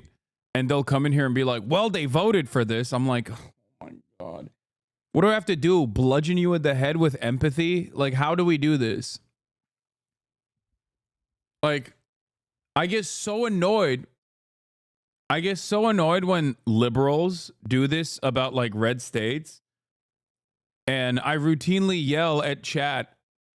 And it's the very same leftists who would probably get mad at liberals for saying that turn around and go, oh, it's awesome. Like, this fire is not targeting the bourgeois, okay? That's not how this works. What are you saying? Oh, I'm just glad that these are woke revolutionary fires that are doing permanent first world genocide. Like, everyone is flammable, okay? Human beings are not. There is no extra protocol here. There's nothing. Like, it's not divine punishment for the class violence dished out by the bourgeois.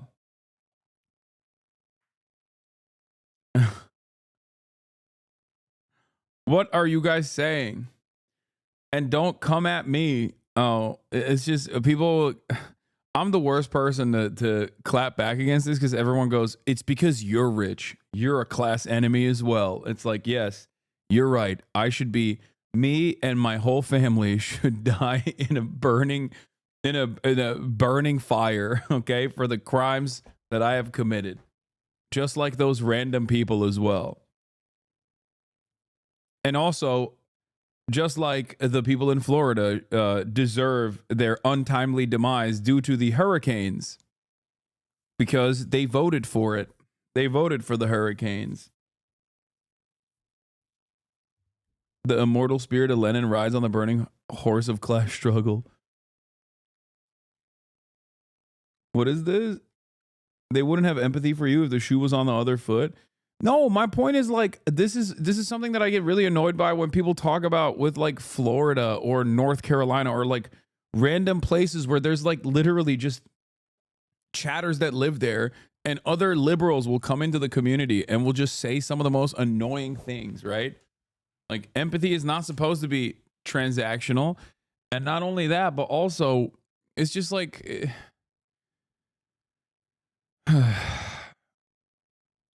it's just like a silly thing to say. Most people will look at you like you're not a human being.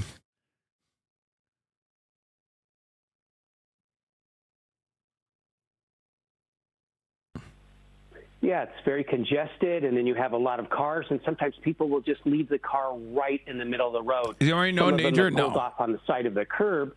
That helps for access and egress, but again, this is why it's important to leave now. You don't want to have this. We know this is coming. This is coming.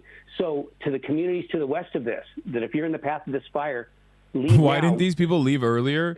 Brother, do you know how fast a wildfire happens? Like, this wasn't like hurricane warning for like, 5 days or something. No. It literally happened in a span of 30 minutes. The fire started. I don't know if you know this.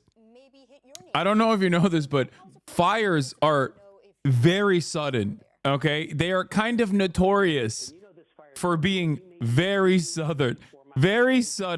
Like, and depending on the wind gust, they can travel very quickly. No one is like, there's wildfire season in California, but even then, no one is expecting it to happen.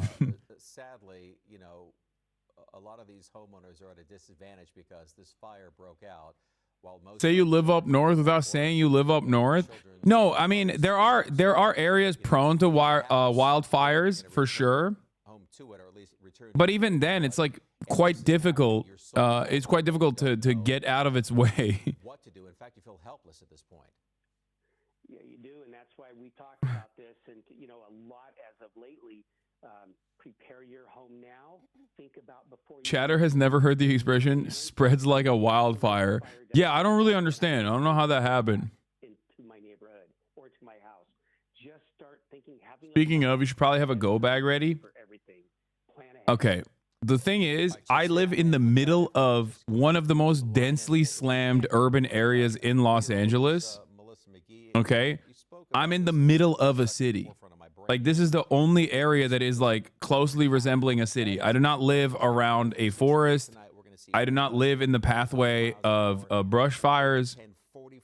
Like, I'm good. Right, and that was just for the basin, Michael. I mean, they're going to Obviously, if there was any fire that was like any wind direction that was coming, yeah. If yeah, there's no leaving. If it comes to you, every highway will be slammed. Yeah, I'm cooked. Winds anywhere from 65 to 80 miles per hour. Some isolated spots in our mountain communities could have gusts. It was first reported like 2 hours ago, and since then, over 200 acres have burned. For chatters who need context, yeah. Unfortunately, watching the Palisades. Dog, you literally have strong winds coming later today? No, we've already been having strong winds. Fire zones or an area that's prone to seeing Fire in Portugal trapped and killed 66 people trying to escape in literal cars. in place. So what does that really mean? Ready is creating. Welcome to the moist critical during the Florida hurricane stream experience from chat. Yeah, but it's not even. They are acting now. That's not something that they can do, but this is a reminder for other communities to make sure that they are prepared. Harden your home against. If the fire is coming my way, I'm cooked, literally and figuratively. Okay. Make sure you have that emergency supply kit. Why is there no infrastructure for this? I don't fully know. I mean, I guess like you can do a better job of depending on how this fire started, but like someone could just have thrown a cigarette bud. You know what I mean? Someone could have just straight up thrown a cigarette bud.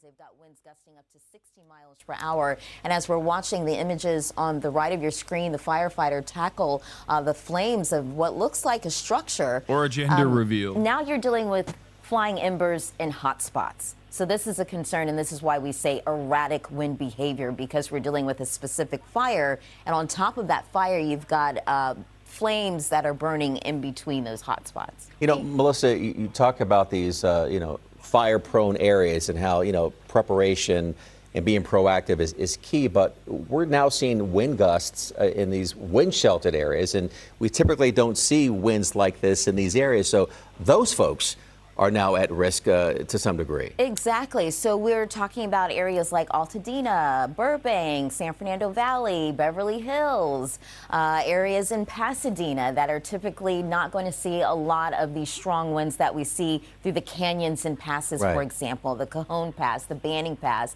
That's an area that is prone to seeing strong winds. Same thing up across areas in the IE, up through Fontana, San Bernardino County, San Fernando Valley, the Santa Clarita Valley. So this is why it's particularly stressful here in Southern California right now, because you've got the winds, and the wind will help to fuel the erratic behavior of the fire. And I'm so glad that you're talking about how long this red flag warning is going to last. We've got it until 6 p.m. on Thursday. Right. So we're seeing these images, live images of the fire here, but this is a reminder for anybody else who lives elsewhere just to be ready to go as well, because yes, it's in this neighborhood right now in the Pacific Palisades area, but it could very well go to the Inland Empire. We could be talking about the Inland Empire, God forbid, later on. Today, right? Or in the OC. I mean, we are talking about so many different areas that are affected by these gusts. Right. So the height of the wind gusts, Annabelle and Michael, that's going to be later on tonight and into your Wednesday. We'll have to wait and see if the National Weather Service extends any of these high wind warnings or wind watches that are posted here in Southern California. But that's where we're anticipating those strong winds, increased wind across our region. On top of that, even when the strongest winds exit Southern California, it is still going to be dry. So that's where that red flag warning comes in, and that has been extended now until 6 p.m. on Thursday because of the Santa Anas, because of the low relative humidity, pardon me. This will certainly help to elevate and spread fires quickly, and we're starting to see that this afternoon. I got one more question for you, Melissa. You got it. I know. You're working overtime over here. But we're here for you. Yeah, you mentioned earlier, and correct me if I'm wrong with this number here, but you said so far we should have at least experienced 4 inches of rain. Yes. And we have not. At least, and this is just for LA County. LA County, okay. Right, so we should see at least 4 inches of rain at this point in our water year. Our water year starts October 1st and it continues on. We've only seen a little bit more than 1/10 of an inch of rain here in Los Angeles. So we've got a deficit specifically of 3.40 inches of rain. The reason that is taking place is that all of the storms this season have been up across the Pacific Northwest. We've been talking about all of that rain and snow in Washington and Oregon, and we're not seeing any of that activity move down here in Southern California. All we need is one storm to change all of that. Yeah. But as of now, it's been months, at least 6 months, where things have been dry here in LA County. All right. All right. Melissa, as always, we're going to keep you on deck here. I'm here for you. All right. Thank you. We appreciate that. All right. We want to bring in Chief Sam back here. Chief, Melissa was talking about this plan, this Ready, Set, Go plan. What does that include? And we should probably talk about, families, people who have families in scenarios like this. You leave for work, you drop off the kids at school. Everybody needs to have a plan in the event of. You're right, and you have to practice that plan, just like we drill at the fire department, just like exit drills in the home during fire safety in your home. You have to have a plan, put it together, communicate it with your family members, and practice it. But the thing is, and sadly, most people feel it will never happen to them, and it does. Honestly, rain. What rain, bro? We don't got no rain. Do you have a plan? Yes. I'm going to get in my car and drive away. That's my plan.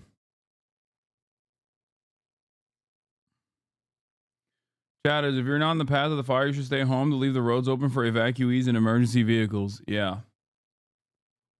And by that, I mean, I'm going to get in my car and sit in the traffic until the flames erupt and kill me. Can you see from your house? No. I keep periodically going outside. Chat, it's wind patterns, wind patterns, wind patterns. Wind direction has basically been pushing the fire towards the ocean. I'm outside of the way of the fire. Technically, it's like not that far away, but it might as well be in an entirely different planet. Like there is normally in previous wildfires, like at least, you know, you can feel it in the air. Everything turns orange. It's weird. None of that. It's clear right now. It's 70 degrees and sunny and clear in West Hollywood. F the car. Don't you have a bike? No. I do have motorcycles. I have my brother's motorcycles.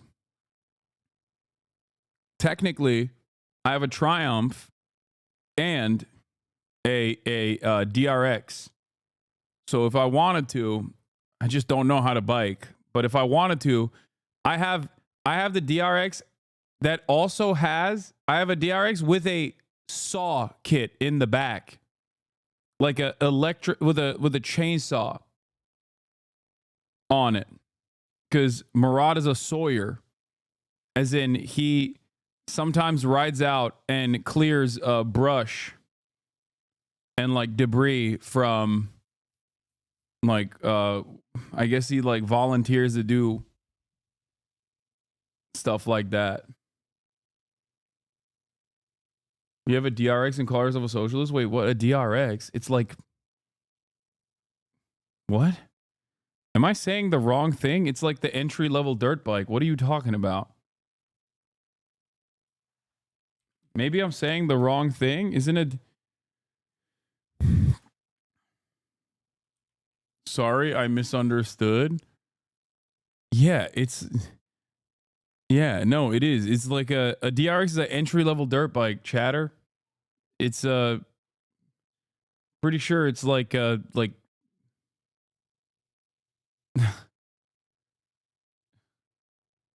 it's a $500 to a $1,000 dirt bike. But I might not have a DRX. It might be a DRZ maybe, because I don't think it's a $1,000 dirt bike. I think it's more than that. I think it's like a $2,000. Yeah, it's a DRZ, which at its base, if you buy it new, is $7,000. I'm pretty sure it's a DRZ, but they're also cheap.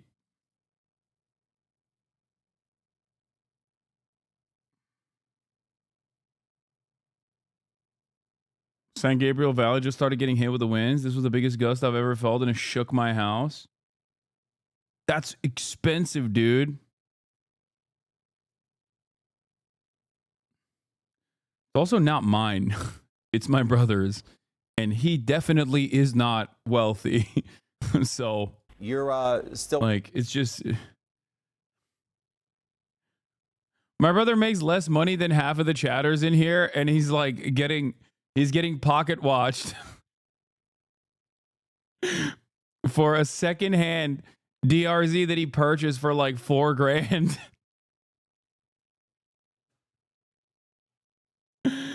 Ah!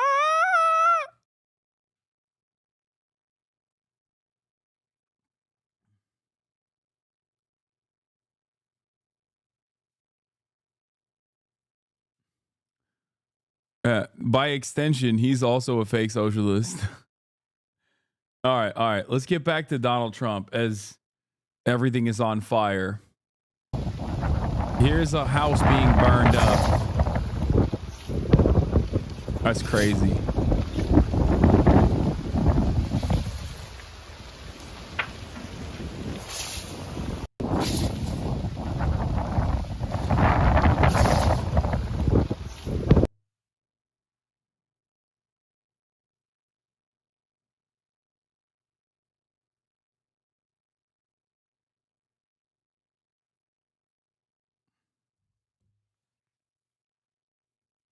make sure you take the stream bag when you go, Abby. We need that on the ground coverage, like friend of the show, Storm Chaser.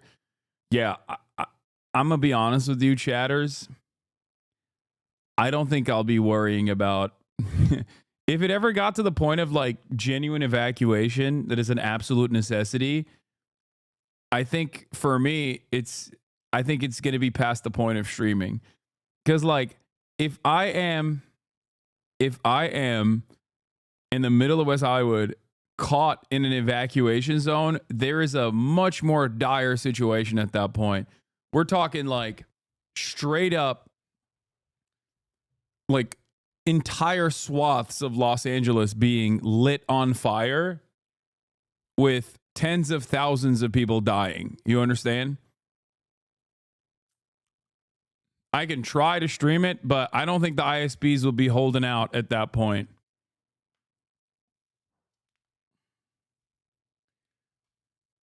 West Hollywood being in an evacuation zone is like, that's the big one.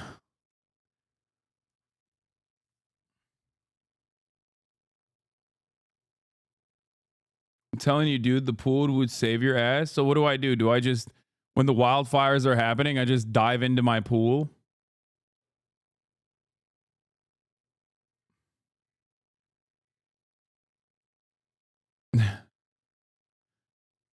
I dive into my pool and boil like a crab.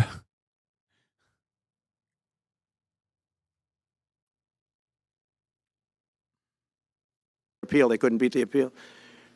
So that's what we're up against. And so they say we're going to have a smooth transition. All they do is talk. It's all talk. Everything they do is talk. We're going to have a smooth transition. And then they take 625 million acres and they essentially landmark it so you can't ever drill there again. Well, we're going to be drilling soon. We're going to be opening up Anwar. We're going to be doing all sorts of things that nobody ever thought was even possible. But remember when... Yeah, that's how someone literally survived a wildfire. No joke. I mean, I think that's pretty dependent on the situation. I don't think you can survive a wildfire. I don't think you can survive every wildfire by diving into a pool, chatter.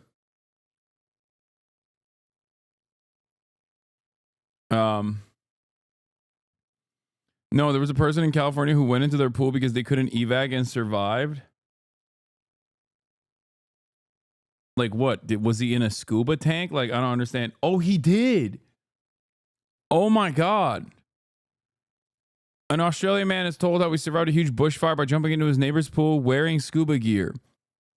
Strong winds and high temperatures fueled the fire for 3 days, forcing hundreds of residents and tourists to evacuate the area. But homeowner Peter Fabrici decided to stay behind and defend his property from the flames. Defend his property from the flames? How do you defend your property from the flames? What are you going to do? Spit on it, dude? Haktua. Spit on that thing? How do you... That's so stupid. Australians are operating on an entirely different spectrum, dude. How dumb.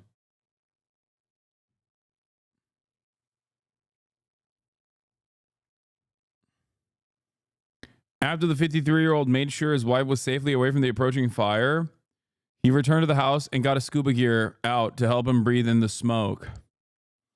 There were spot fires everywhere. The wind was increasing. The smoke was getting thicker and basically stayed with the house as long as I could. After fireproofing his house as best as he could, he included putting sprinklers on the roof. Okay, this guy is crazy. Mr. Fabrici was forced to retreat into his neighbor's pool with the scuba equipment. He remained underwater for about 5 minutes until he saw the blaze pass over him. I held my mask and I just dived headlong into the pool. And that's where I stayed, basically on the bottom, just looking up and seeing the red and the black going over the top.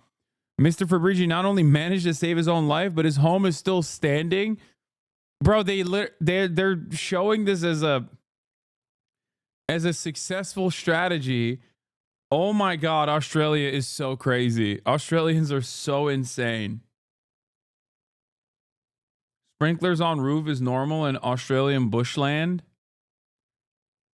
People just do DIY firefighting in Australia? What the hell?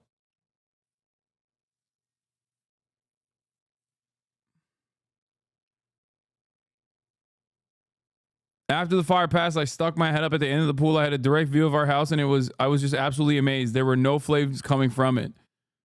Firefighters are continuing to battle the blaze, but the easing winds and cooler weather raise hopes that they might soon be able to contain the flames.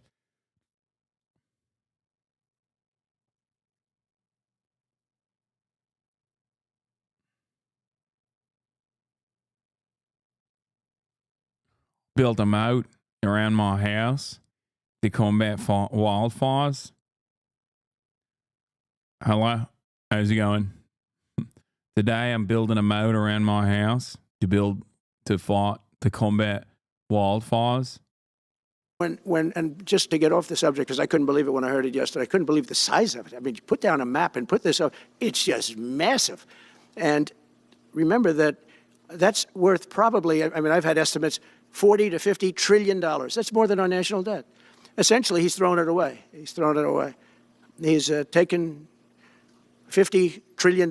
So if we owe $35 trillion, he's taken $50 trillion of value and thrown it right out the window. We can't do that. Nobody can do that. One other thing he did yesterday, which was in many ways worse. It's hard to believe it can be worse. He wants all gas heaters out of your homes and apartments. He wants them to be replaced by essentially electric heaters. I don't know what it is with electric. This guy loves electric. We're going to be ending the electric car mandate quickly, by the way. This guy loves electric. And we don't have enough electricity. And then we have AI where we need more. And he wants everybody to have an electric heater instead of a gas heater. He's like, yeah, we gotta use the electricity.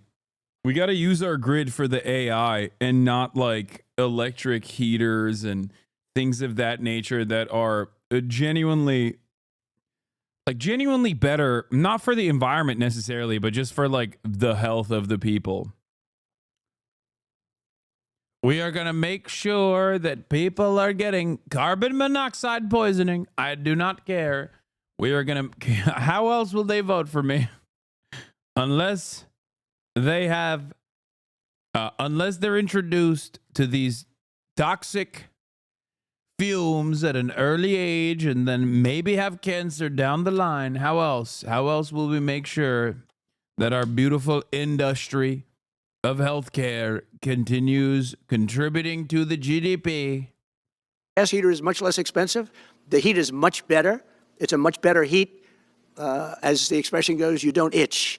Does anybody have a heater where you go and you're scratching? And that's what they want you to have. They don't want you to have gas where you don't have the problems of the electric. And what? The source is plentiful. They're much cheaper to operate. They're much better. They work much better. They look much better. 60% of homes and apartments have gas heaters. He wants them all removed quickly. These people are crazy. There's something wrong with them. There's something wrong with them. They also want to go back, and they have already started that, to when you buy a faucet, no water comes out because they want to preserve. Even in areas that have so much water, you don't know what to do. It's called rain. Comes down from heaven. And they want to do, no water comes out of the shower. It goes drip, drip, drip. So what happens? You're in the shower 10 times as long, you know. No water comes out of the faucet. You want to wash your hands. They want to go back to even stronger than what they have right now. As you know, I ended that policy. You can have all the water you want. Makes no difference. It comes weird, especially in certain areas. We have so much water, we don't know what to do with it. But these are all things. They want very, very little water to go into your dishwasher, almost none.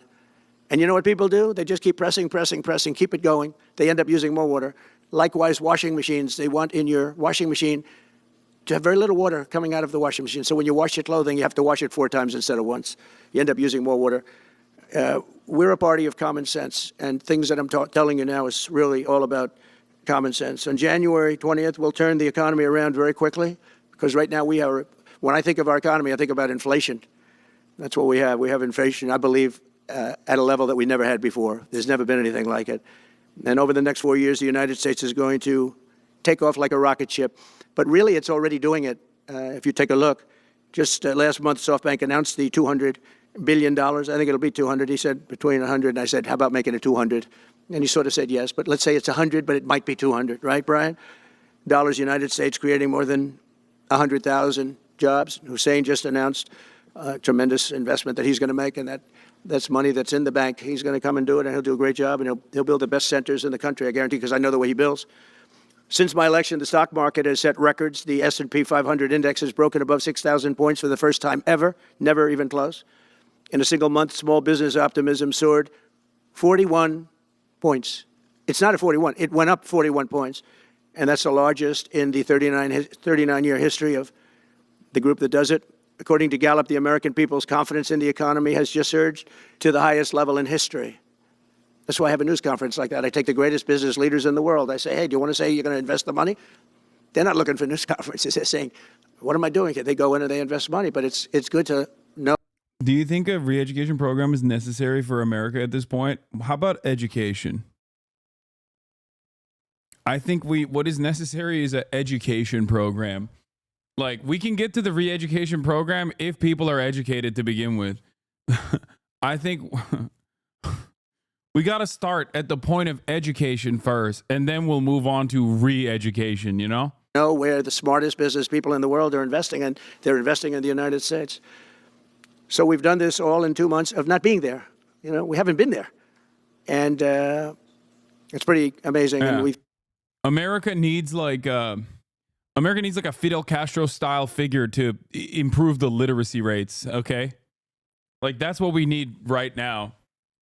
We need a socialist revolution, like we are in the throes of a fascist dictatorship, and bring literacy to the countryside. You know what I mean?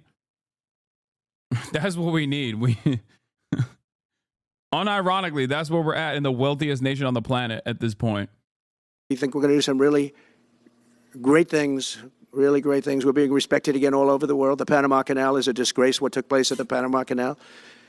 Jimmy Carter gave it to them for $1, and they were supposed to treat us well. I thought it was a terrible thing to do. You know, it was the most expensive structure ever built in the history of our country, relatively. What? It would be the equivalent of substantially over $1 trillion today. We lost 38,000 people. Think of it, 38,000 people, they died from malaria, mosquitoes.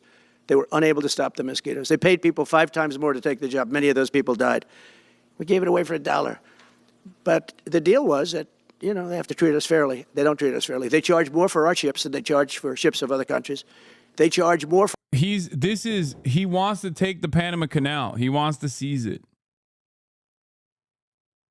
He wants to take the Panama Canal. He wants to take Greenland. And he also wants to bomb Mexico. And he wants to annex through economic warfare, he said. He wants to create economic pressure for Canada until the point of annexation. This is the peaceful dove. You see, Donald Trump wants to do all of this, but in a peaceful way, okay? Because he's a peaceful dove.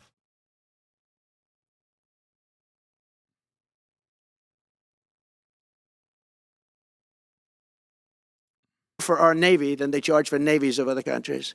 They laugh at us because they think we're stupid, but we're not stupid anymore. So the Panama Canal is under discussion with them right now. They violated every aspect of the agreement, and they morally violated it also. And they want our help because it's leaking and not in good repair. And they want us to give $3 billion to help fix it. I said, well, why don't you get the money from China? Because China's... When people say, is he being serious or is he joking? I don't know. I wish I had a good answer for you, man. I don't know. Okay? Like, is it within his capabilities? Is it within the capabilities of the United States empire to be able to potentially overtake by force the Panama Canal? Violate another nation's sovereignty? Yeah, I mean, we've done it.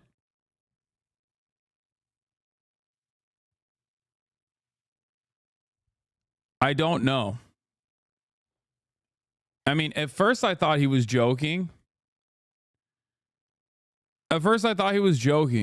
But he just keeps repeating it over and over again, so who knows? Is basically taking it over. China's at both ends of the Panama Canal. China's running the Panama Canal, and they come to see this Biden, this guy who should never have been allowed even to run for president. Of course, she shouldn't have either, because that never happened. It had to be 2 people, not 1. But they want $3 billion to fix the Panama Canal that's run by China and makes a lot of money, China. One of the most profitable structures ever built, because you have ships lined up back to Florida, frankly, and they just keep going through, and the numbers are staggering, $500,000 to $1 million a ship. And they took it away from us, meaning we gave it to them for $1. But not going to happen. What they've done to us, they've charged us, they've overcharged our ships, overcharged our Navy. And then when they need repair money, they come to the United States to put it up. We get nothing. Those days are over. Working with the Republican majorities in Congress, we'll cut taxes, slash regulations, raise wages, and boost incomes at a pace the world has not seen before, and certainly not from our country. We had a big chunk of it for the first 3 years of prior to COVID coming in my administration. We had the greatest economy in history. We cut the most regulations in the history of our country, and I did that all in 4 years, by 4 times more than any other president cut. We did that in 4 years, and we were just getting started. We'll impose new tariffs so that the products on our stores will once again be stamped with those beautiful words, made in the USA. And we are not treated well, as you know, by Canada. Canada is subsidized to the tune of about $200 billion a year, plus other things. Like, what is that? I don't even know what that means. Like, if Canada's not treating us well, who's treating us well? Damn, dude. Everybody's cooking us, huh? Like, that's America's hat you're talking about, brother. What do you mean? We are not being treated well by Canada is such a funny statement to make as the president of the United States of America. They don't essentially have a military. They have a very small military. They rely on our military. It's all fine, but, you know, they got to pay for that. It's very unfair. I have so many great friends. One of them is the great one, Wayne Gretzky. I said, run for prime minister. You'll win it'll take 2 seconds. But he said, well, am I going to run for prime minister or governor? You tell me. I said, I don't know. Let's make it governor. I like it. What?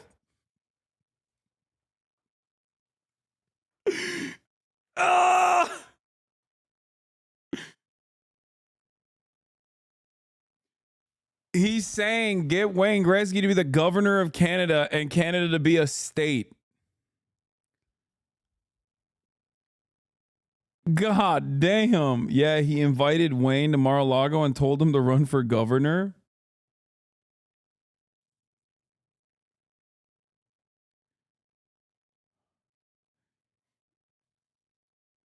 Wayne is a MAGA cuck now. He's a disgrace of the country.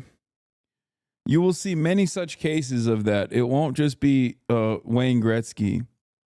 There isn't a snowball's chance in hell that Canada will become a part of the United States. Workers and communities in both our countries benefit from being each other's biggest trading and security partner. Uh-oh. Uh-oh. I think we're accelerating the Canadian... I think we are accelerating the ways in which Canada will inevitably have that sweet, delicious, juicy freedom of private enterprise in healthcare.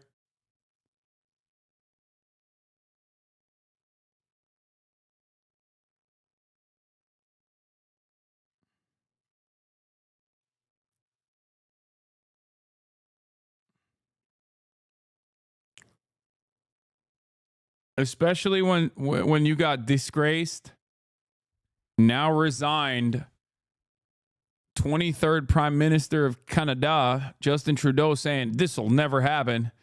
Well, it seems like it's definitely going to happen. That's a lock now. Get better.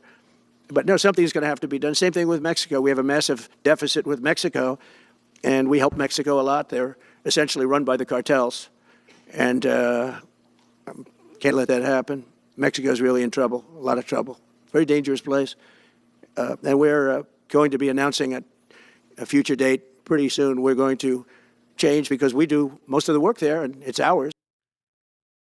What is this? Trump supporter featured in Truth Social videos convicted drug offender. President-elect Donald Trump posted a video of his social media platform Monday of a convicted drug dealer purchasing a Make America Great Again hat in Greenland. I am hearing that the people of Greenland are MAGA, Trump's post read.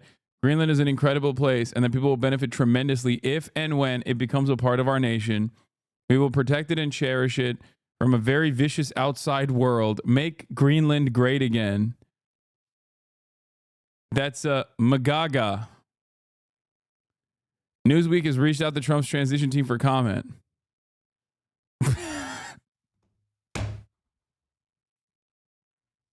Of course he looks like that. No. Oh, God. Oh, no. Oh.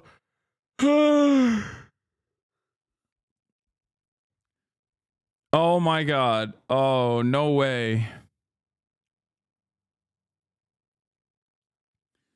The U.S. has considered acquiring Greenland several times in the past, with the most recent attempt in 2019 when Trump first brought up the idea. Greenland's capital, Nuuk, is closer to New York than the Danish capital, Copenhagen. Copenhagen! Donald Trump speaks at Mar-a-Lago, Florida in January 2024. Timmy Zeeb is in a video posted by Truth Social is a drug dealer in Greenland.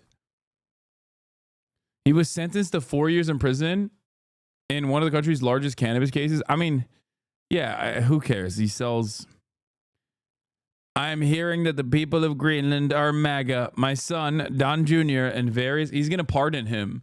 He's going to take Greenland. He's going to turn Greenland into America. And then he's going to pardon this man because of the cannabis crimes that he committed.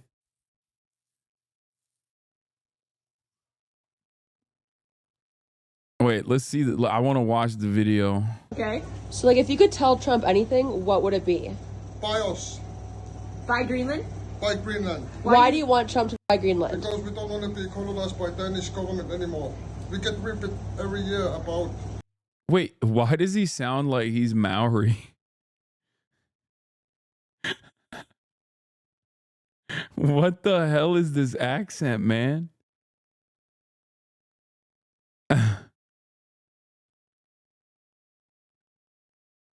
We don't want it, miss. We don't want it. We don't want to be colonized by. We don't want to be colonized by Copenhagen no more, miss. What the hell? Also, what's up with this universality of hogs? Like, why does he look like 4G auto blow? Like, why do they always have this painted on beard? 4G auto snow blow. Yo, what the hell, dude? The universality of hogs, man. They're turning into the same person. Our minerals from Greenland. We are the richest nation in the world, and we don't get to use it. Denmark's using us too much. Do you like America? I love America, but people are too fat over there. Okay. Wait, but people are too what? Like America? I love America, but people are too fat over there. What? No. What is happening? That's the hog face, man. Isn't that the emote for when hogs are, yeah, hoggers. He's doing the hoggers face.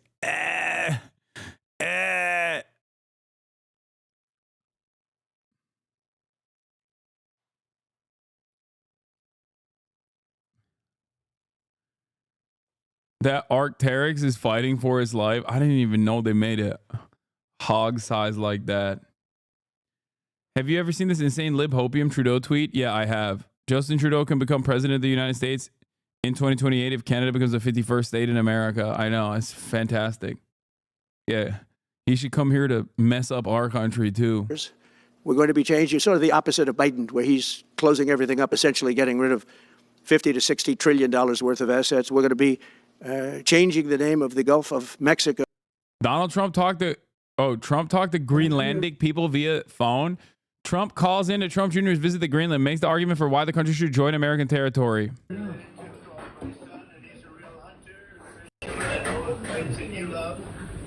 I thought it'd be great to go up there with his two very talented friends and the other group, a lot of other people. So I just want to say that it's a very special place. It needs security for itself, but it also needs security very much for the world. The location really, you see the people and the ships sailing around, and they're not the right ships, and they're not the ships you want to know about. So we need security. Yeah, they're not the ships you want to know about. Our country needs it, and the whole world needs it. Yes. Oh damn! One of them got real hype, dude. Strategically located. Yeah. So it's really imperative. You're right. You guys like that, right? Yeah, clap now. Come on. Wait, Charlie Kirk is there too? What is happening?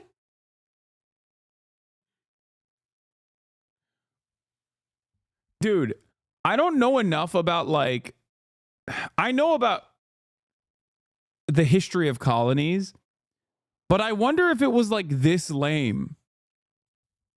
Like even back in the day where they were just like doing whatever the you know, medieval equivalent of this is. It had to have been, right? With like a lot more incest too.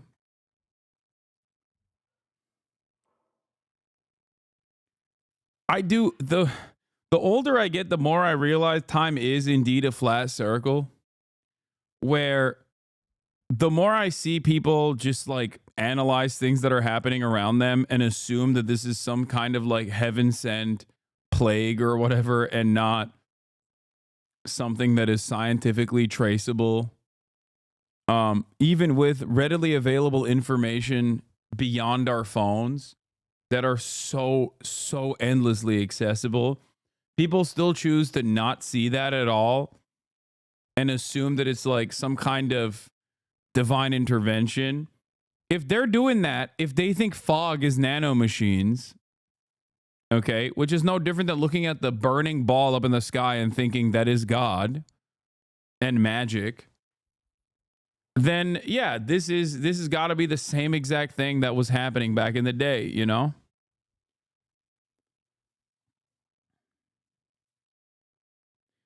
There are things you probably choose not to see as well. What?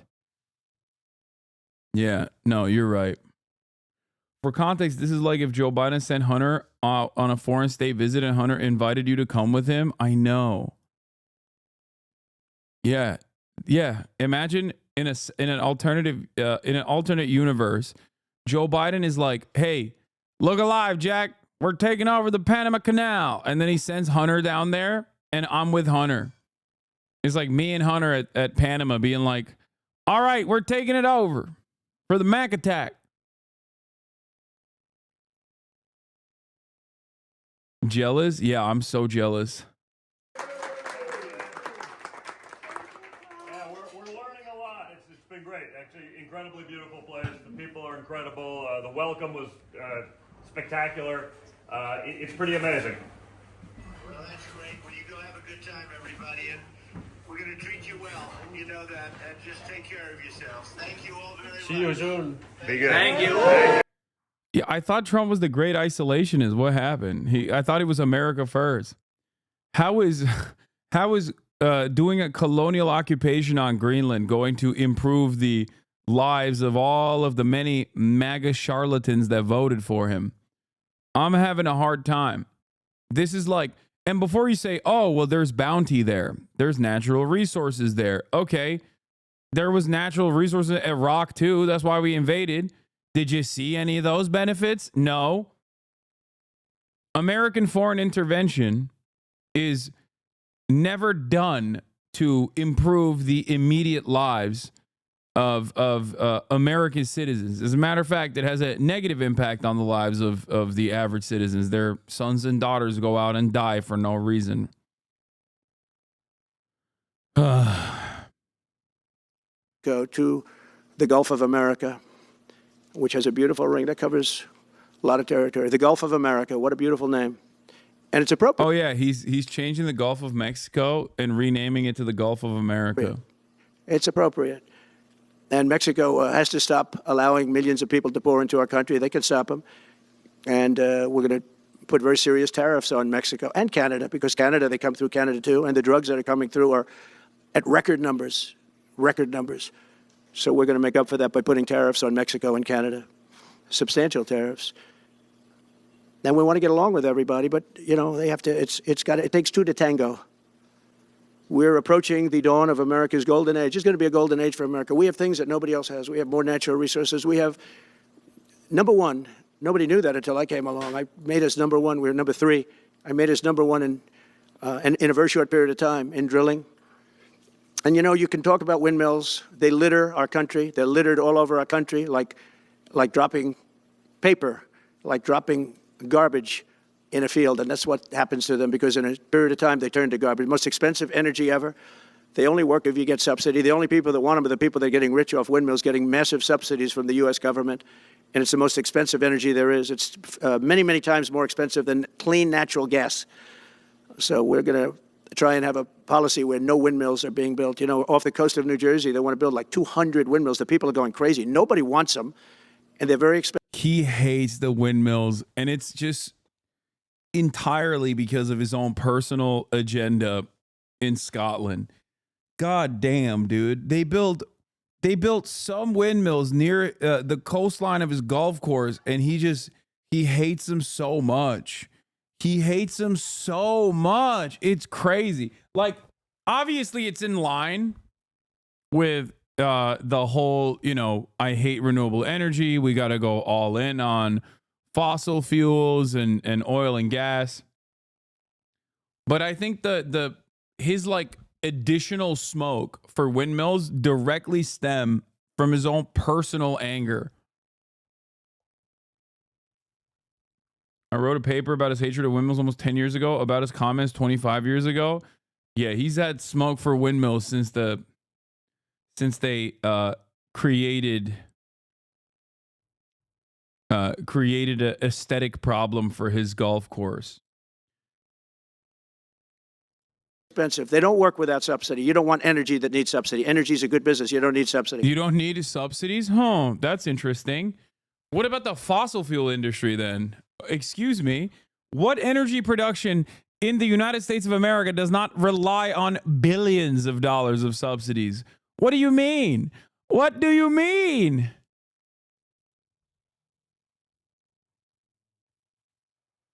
Oh my God.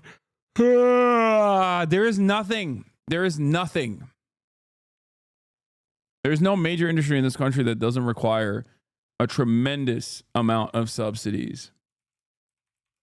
How much are the subsidies for fossil fuel in 2024?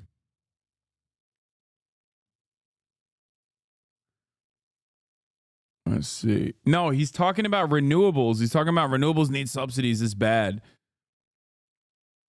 The International Energy Agency calculated the fossil fuel consumption subsidies stood at $620 billion in 2023. It's a sharp decline from the record sum of more than $1.2 trillion in 2022, the year where energy prices soared sharply in the wake of Russia's invasion of Ukraine.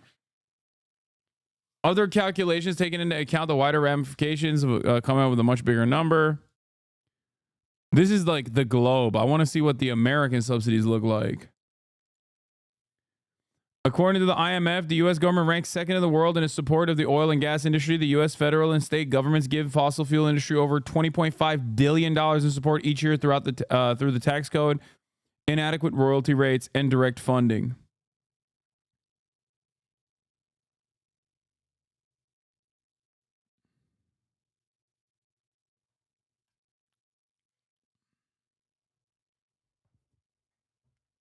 So y'all are paying higher energy prices while those guys got more of your taxes?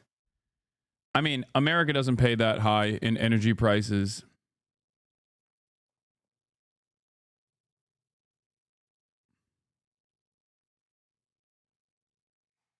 To be fair. In comparison to the rest of the world, I feel like our energy prices are relatively low. This has a good pie chart. Fact sheet, proposal to reduce fossil fuel subsidies. Fossil fuel tax breaks eliminated by the proposed fiscal year 2024 budget. A grand total of $96.9 billion, $97 billion. What? Reform taxation of foreign fossil fuel income is at $66 billion. Repeal expend. No, that's like.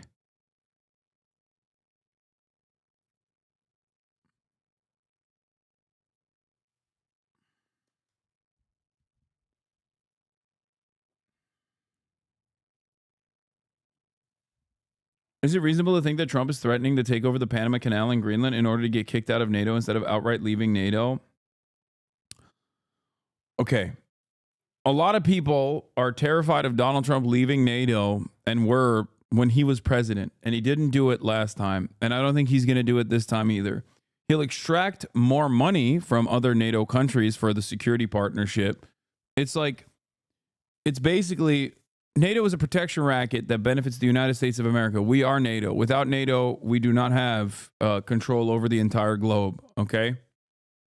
I'm pretty sure no matter how stupid Donald Trump is, he still understands that reality. And given his track record of backing down from certain things, whenever he gets like a tremendous amount of criticism, or backing away from certain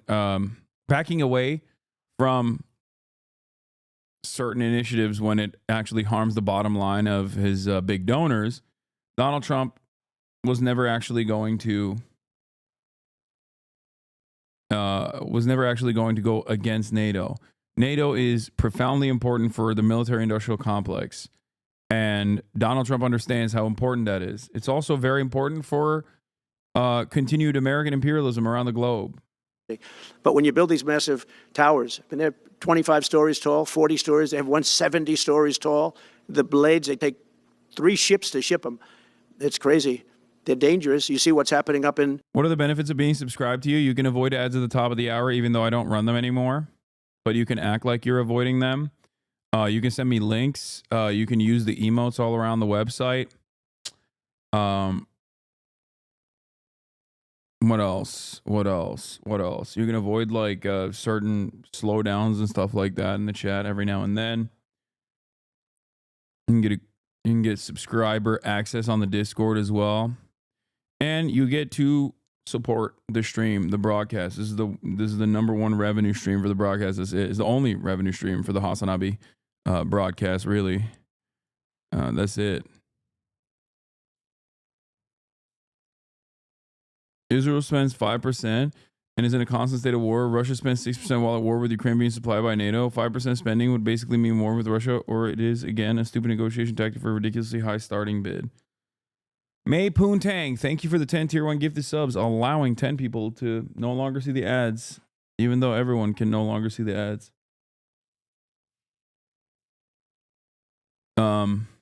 Yeah. All right, let's continue. The Massachusetts area with the whales. So does your merch fund your crippling gambling addiction? My crippling gambling addiction. Yes, famously. No, the merch margins are rather non-existent. Where they had 2 whales wash ashore in, I think, a 17-year period, and now they had 14 this season. The windmills are driving the whales crazy, obviously. And not trying to overtly gas you up, but I hope people understand how much money you don't get because you don't run ads. The ad programs are how most people, even big streamers, make most of their revenue on stream. Yes, 100%.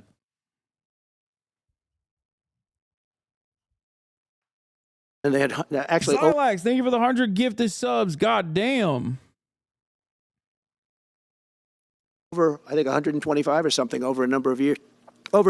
And we don't want that to happen. It's a disaster.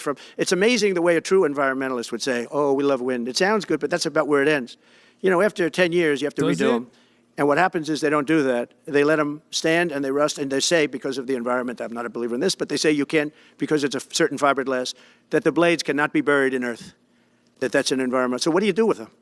What do you do with them? Yeah, famously, fossil fuels are not notoriously polluting the environment, whereas the disposition or the discarding of windmill turbines is what is like really ruining the planet. That's what's famously fossil fuels, no pollution, clean coal, baby, clean gas, clean oil. Not disposition, disposal.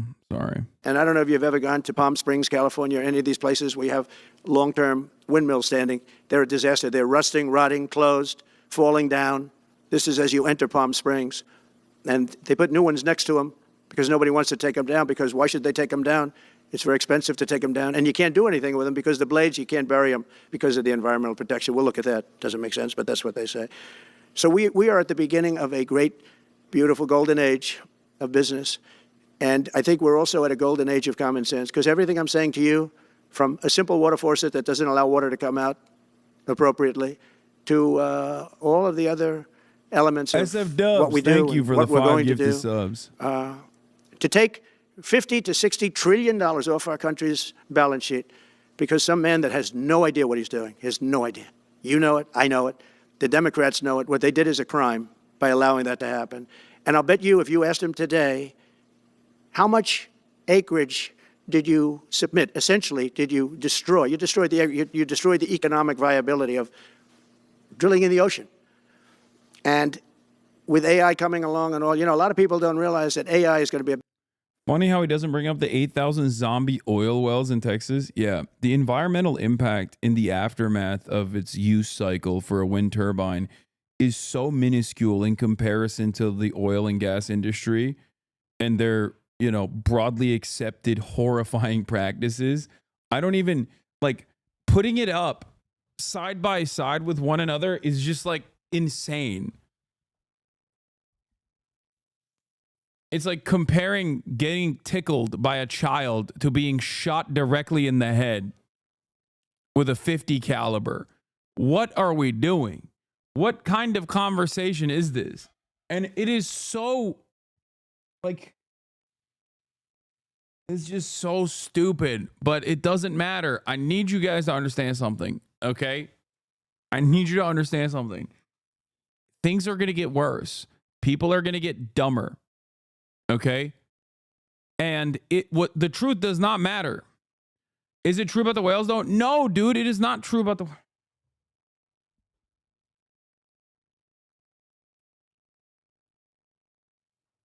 Scientists have found zero link between the mass die-off of whales and the wind turbines. And the speculation is that it's most likely climate change that's contributing to whales committing suicide by higher numbers rather than the wind turbines. So if anything, it's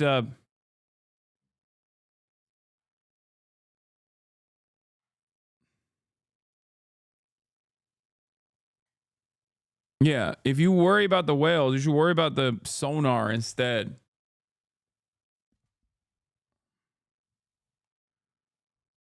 The only time where the wind turbines are somewhat disruptive to the ecosystem is when they're being built.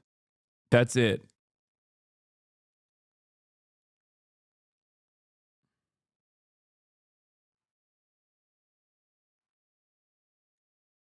A big thing, but you'll need double the electricity at least that we have right now. So right now we produce electricity for many, many different things. AI is a very big deal in terms of the future. China is already building electric facilities, big, bold electric facilities. And you know how they're being fired up? With coal. They're being fired up with coal. And we're going to build bigger and better ones. People like Hussein that are doing the same thing as he is. I'll bet they don't do it as well because I know how he does it, but they're doing a lot of things. The problem is they can't get their permits because I say build the plant with the building. So with the structure, build the plant, because if you go into grid, the grids are old. So they said, that's a great idea. In other words, build your electric facility alongside of your plant. And you could have extra output if you want, because once you build it, you can make it larger pretty inexpensively. You could have extra output, which you'll sell to the public, but build it with the plant, and people are loving that idea. So we're going to have a lot of fun making America great again, and it's going to happen, I think, very, very quickly. It's already happened. So I would say this, and this has been pretty openly reported by the news. There's never been anything like what's happened in the list since we won the election, a couple of months since we won the election. The whole perception of the whole world is different. People from other countries have called me. They said, thank you. Thank you. The perception of the whole world is different. We're going to have to settle some big problems that are going on right now. We're going to have to settle up with Russia, Ukraine. That's a disaster. I look at numbers every week, the number of people being killed in that war. People don't know, mostly soldiers now. But the towns have been obliterated. This was a Biden fiasco that he got as that should have never happened. If we had a real president, if we had a president that knew what he was doing, Russia would have never, ever gone in. But they did go in, and we have a mess. The cities are all blown up. The people have largely left. And the soldiers are killing each other at levels that haven't been seen since the Second World War. So we'll have to get that one straightened out, too. That's a tough one. Much tougher than it would have been before it started, I can tell you that. A deal could have been made just by an average deal maker. Deal could have been made on that. So thank you all for coming. We'll take a couple of questions. Yeah. Go ahead, please. President, thank you. Wanted to touch on the world on fire that you mentioned, but let's start, if we could, with your references to Greenland and the Panama Canal, so forth. Can you assure the world that as you try to get control of these areas, You are not going to use military or economic coercion? No. And can you tell us a little bit about what your plan is? Are you going to negotiate a new treaty? Are you going to ask the Canadians to hold a vote? What is the strategy? Yeah, I can't assure you, you're talking about Panama and Greenland. No, I can't assure you on either of those two. But I can say this, we need them for economic security. The Panama Canal was built for our military. I'm not going to commit to that now. It might be that you'll have to do something. Look, the Panama Canal is vital to our country. It's being operated by China. China. And we gave the Panama Canal to Panama. We didn't give it to China. And they've abused it. They've abused that gift. It should have never been made, by the way. Giving the Panama Canal is why Jimmy Carter lost the election, in my opinion, more so maybe than the hostages. The hostages were a big deal. But if you remember, and nobody wants to talk about the Panama. I think that Donald Trump is not exactly a student of history. Okay? And I think the only reason why he knows about the Jimmy Carter situation is because he did the thing with Netanyahu, a similar thing with Netanyahu. That's what I think.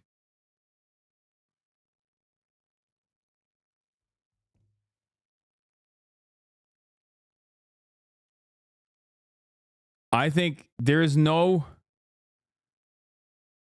other reason for this man to know anything about Jimmy Carter, okay? Bold of you to assume he's a student of anything. I mean, I'm saying he's not. The only thing he's a student of is he's a student of the streets, okay? The school of hard knocks, where he got an A+, baby. That's right. The art of the deal, more like art of the steal. Yep. Green new steel. I don't even know what I'm saying anymore. Okay. Canal now because, you know, it's inappropriate, I guess, but because it's a bad part of the Carter legacy. But he was a good man. Look, he was a good man. I knew him a little bit, and he was a very fine person, but that was a big mistake. Giving the Panama Canal to Panama was a very big mistake. We lost 38,000 people. It cost us the equivalent of $1 trillion, maybe more than that. Probably the most expensive, they say it was the most expensive structure, if we call it a structure, which I guess you can, ever built. And giving that away was a horrible thing. And I believe that's why Jimmy Carter lost the election, even more so than the hostages. Those two things. If I just talk on Ukraine and Iran, the two negotiations you'll be heading into. On Ukraine, you said considering military force to acquire Panama. Wait, what? Trump invites us to reimagine our communities and to see national borders as artificially drawn lines. Oh my God, is he about to hit the Giannis Varoufakis line? Borders are a scar on the face of the earth. To acquire Panama and Greenland, are you also considering military force to annex and acquire Canada? No, economic force. Because Canada and the United States, that would really be something. You get rid of that artificially drawn line, and you take a look at what that looks like, and it would also be much better for national security. Don't forget, we basically protect Canada. We lose in trade deficits. We're losing massive. We don't need their cars. You know, they make 20% of our cars. We don't need that. I'd rather make them in Detroit. We don't need the cars. We don't need their lumber.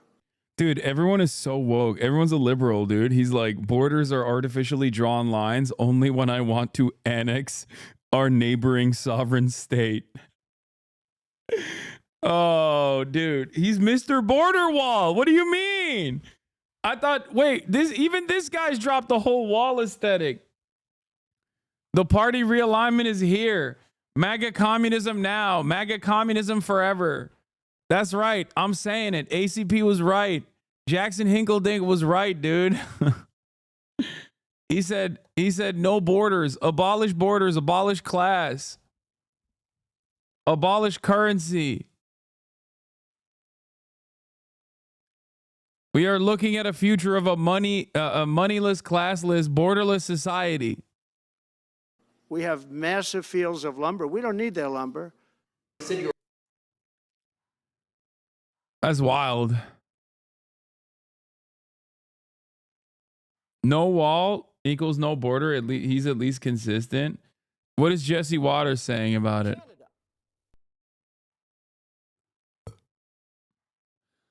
The thing is, like, they're all memeing about it, but I don't know if they're memeing. Canada. At first I wanted it, and I tried to divide it into 2 states. And then I realized we'd be adding Montana, basically, for the Republicans, and electorally like a Texas for the Democrats. And I don't like that. But the fact that they don't want us to take them over makes me want to invade. I want to quench my imperialist thirst.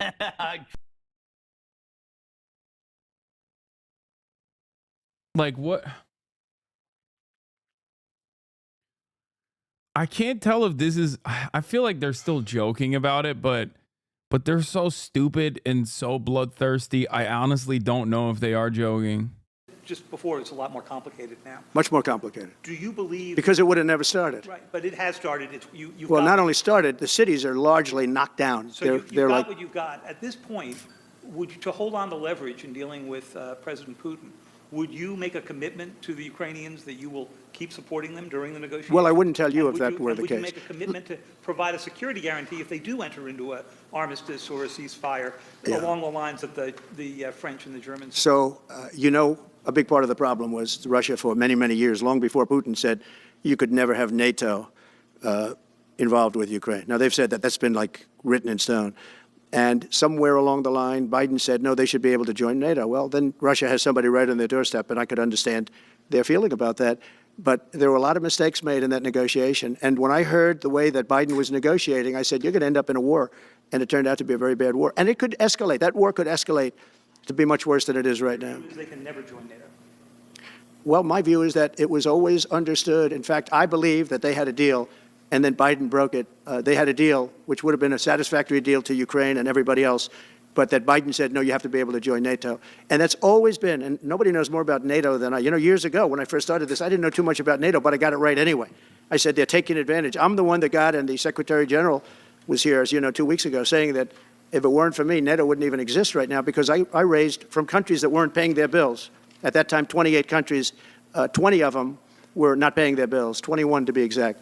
They weren't paying, or they were paying a very small portion. And I raised over $680 billion, that was the number he gave, by saying, if you don't pay, we're not going to protect you. And as soon as I said that, the money came pouring in. But Obama could have said it.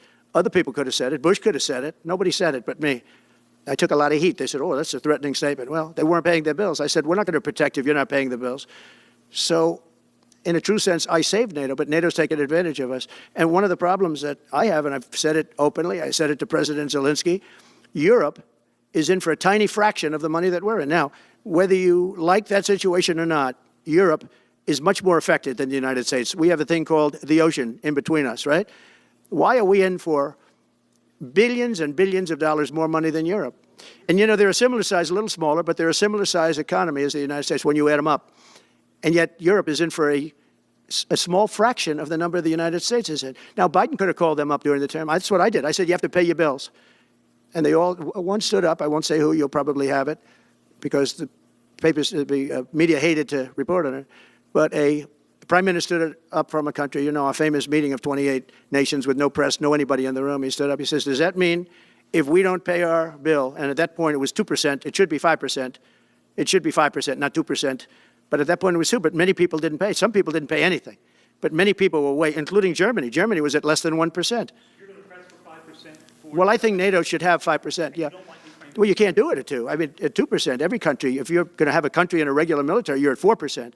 I think they should be, they're in dangerous territory. I think it should be, they can all afford it, but they should be at 5%, not 2%.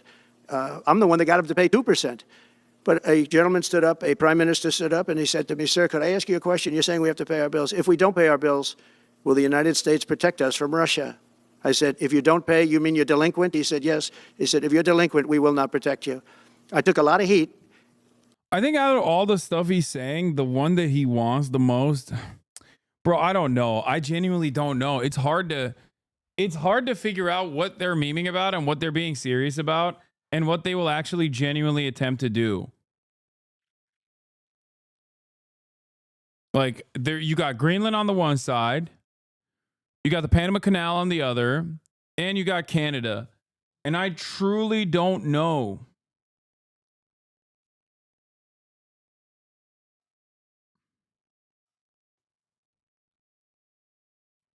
I don't know. Then, of course, they're talking about the whole situation with, NATO. At least it's not the immigrants anymore. Dog, what are you talking about? He said he's going to deport 17 million people. Like, he said that's day one. They've already moved. That I do believe they will take initiatives against. Like, that I think they're going to move on with. I just don't know, out of the foreign policy side, you know, governments and the tightly wound international cooperative agreements and all these other countries and their own personal interests and whatnot could play a role in undermining some of these goals, right? That's just the way I see it, but I don't know. I don't know. Although it was somewhat closed door, I took a lot of heat from the media. And you know what happened? The money started pouring in. That's why NATO has money. And the Secretary General said it was the most incredible thing he had ever seen in a negotiation. Now, if I would have said, yes, we will, nobody would have paid. If I would have loved to say, yes, we'll protect you even if you don't pay. But that's not the way life works. Two questions related to each other. First, you said on your first day of office you were going to pardon January 6th defendants. Are you planning to pardon those who were charged with violent offenses? Well, we're looking at it, and we have other people in there. And as you see, I guess 24 or 28 people came now from the FBI. That came out very quietly. Nobody reported it, but they had so people. We're kicking out immigrants, but also taking Canada and Greenland. I mean, the Canada one is the silliest one, I think, out of everything that he's stating. But, like... The Canada one is the annexation of Canada is the stupidest one that he's mentioning out of everything that he's talking about. Like, but Panama Canal having like some kind of security cooperation over the Panama Canal, that I can see. Having American military bases on Greenland, and a security cooperation over Greenland, that I can see. Notice how he doesn't talk about annexing Mexico. That's because he wants to put all the immigrants there. And then he wants to bomb Mexico. So that's what we're doing with Mexico. We're going to push all the immigrants there and then we're going to bomb it. Because we're fighting the cartels. In some form related to the FBI. They had 4 or 5 people that were strongly related to the FBI. We have to find out about that. We have to find out about Hezbollah. We have to find out about who exactly was in that whole thing, because people that did some bad things were not prosecuted. You know, I see it all the time, and you see it too. People that were doing some bad things weren't prosecuted, and people that didn't even walk into the building are in jail right now. So we'll be looking at the whole thing, but I'll be making major pardons. Yes, please. Please. On Jack Smith's report. Good afternoon, Mr. President. It's good to see you again. 2 questions about Syria and the ongoing war in Gaza. About Syria, the Pentagon disclosed last month the U.S. has some 2,000 troops in Syria. That's almost double the number initially we were told of 900. Will you keep that troop capacity the same upon taking Well, I won't tell you that because that's part of a military strategy, but I will say it was Turkey. Turkey's been after that country in different names and different forms and shapes for 2,000 years. Those people that went in are from Turkey. And President Erdogan is a friend of mine. He's a guy I like, respect. I think he respects me also. He's the one that didn't go after certain people after I requested that he not. You know who I'm talking about, the Kurds. I don't know how long that's going to, because they're natural enemies. They hate each other. But he didn't do that yet. And he didn't do it in the past also. He started, and I said, please don't do that, and he didn't do it. So, but if you look at what happened with Syria, Russia was weakened.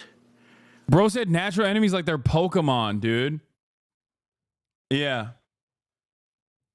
As a Turk, the Kurd is my natural enemy. You know, since I'm a Pokemon and I see a Kurd and I think, and then the Pokemon fight music starts. Bum, bum, bum, bum, bum, bum. Brr, brr, brr, brr, brr, brr, brr. Oh no, it's a Kurd type. It's a Kurd type Pokemon. That is my natural enemy. Meanwhile, we got the Greeks right there. How are you going to discount the real natural enemy of the Turk?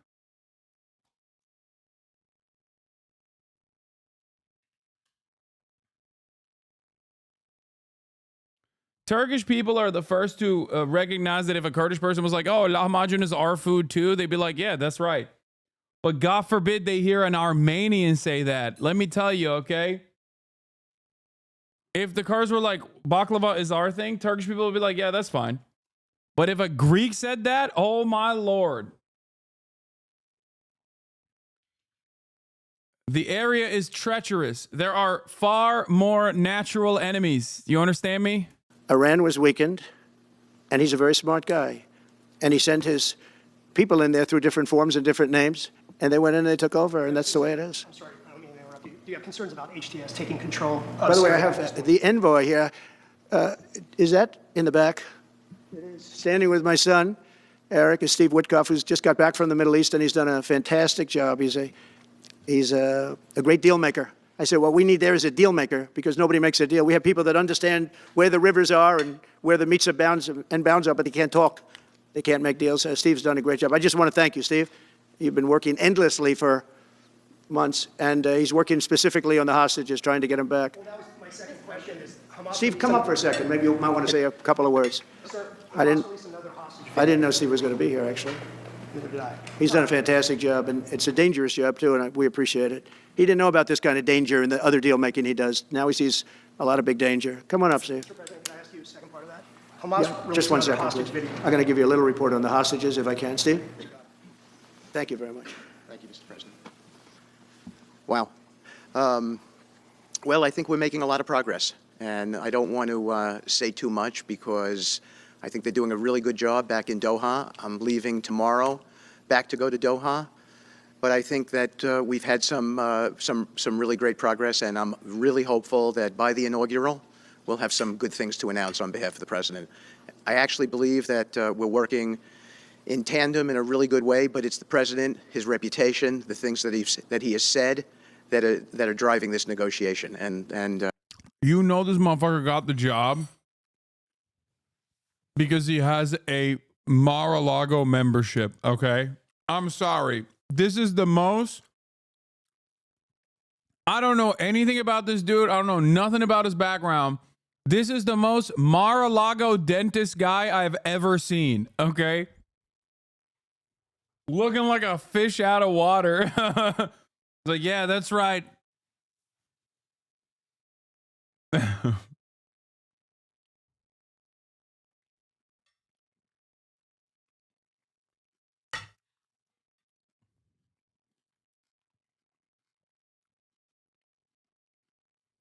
Oh my God, he's a real estate investor, landlord, and founder of the Witkoff Group.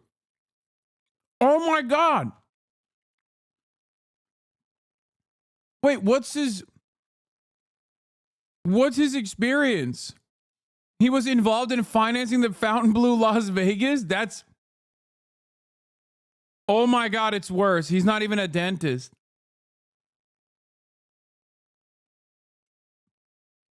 Oh my God. On September 15, 2024, Witkoff was playing golf with Trump at Trump International Golf Club in West Palm Beach, Florida, when the suspected assassination on Trump was attempted. Oh my God.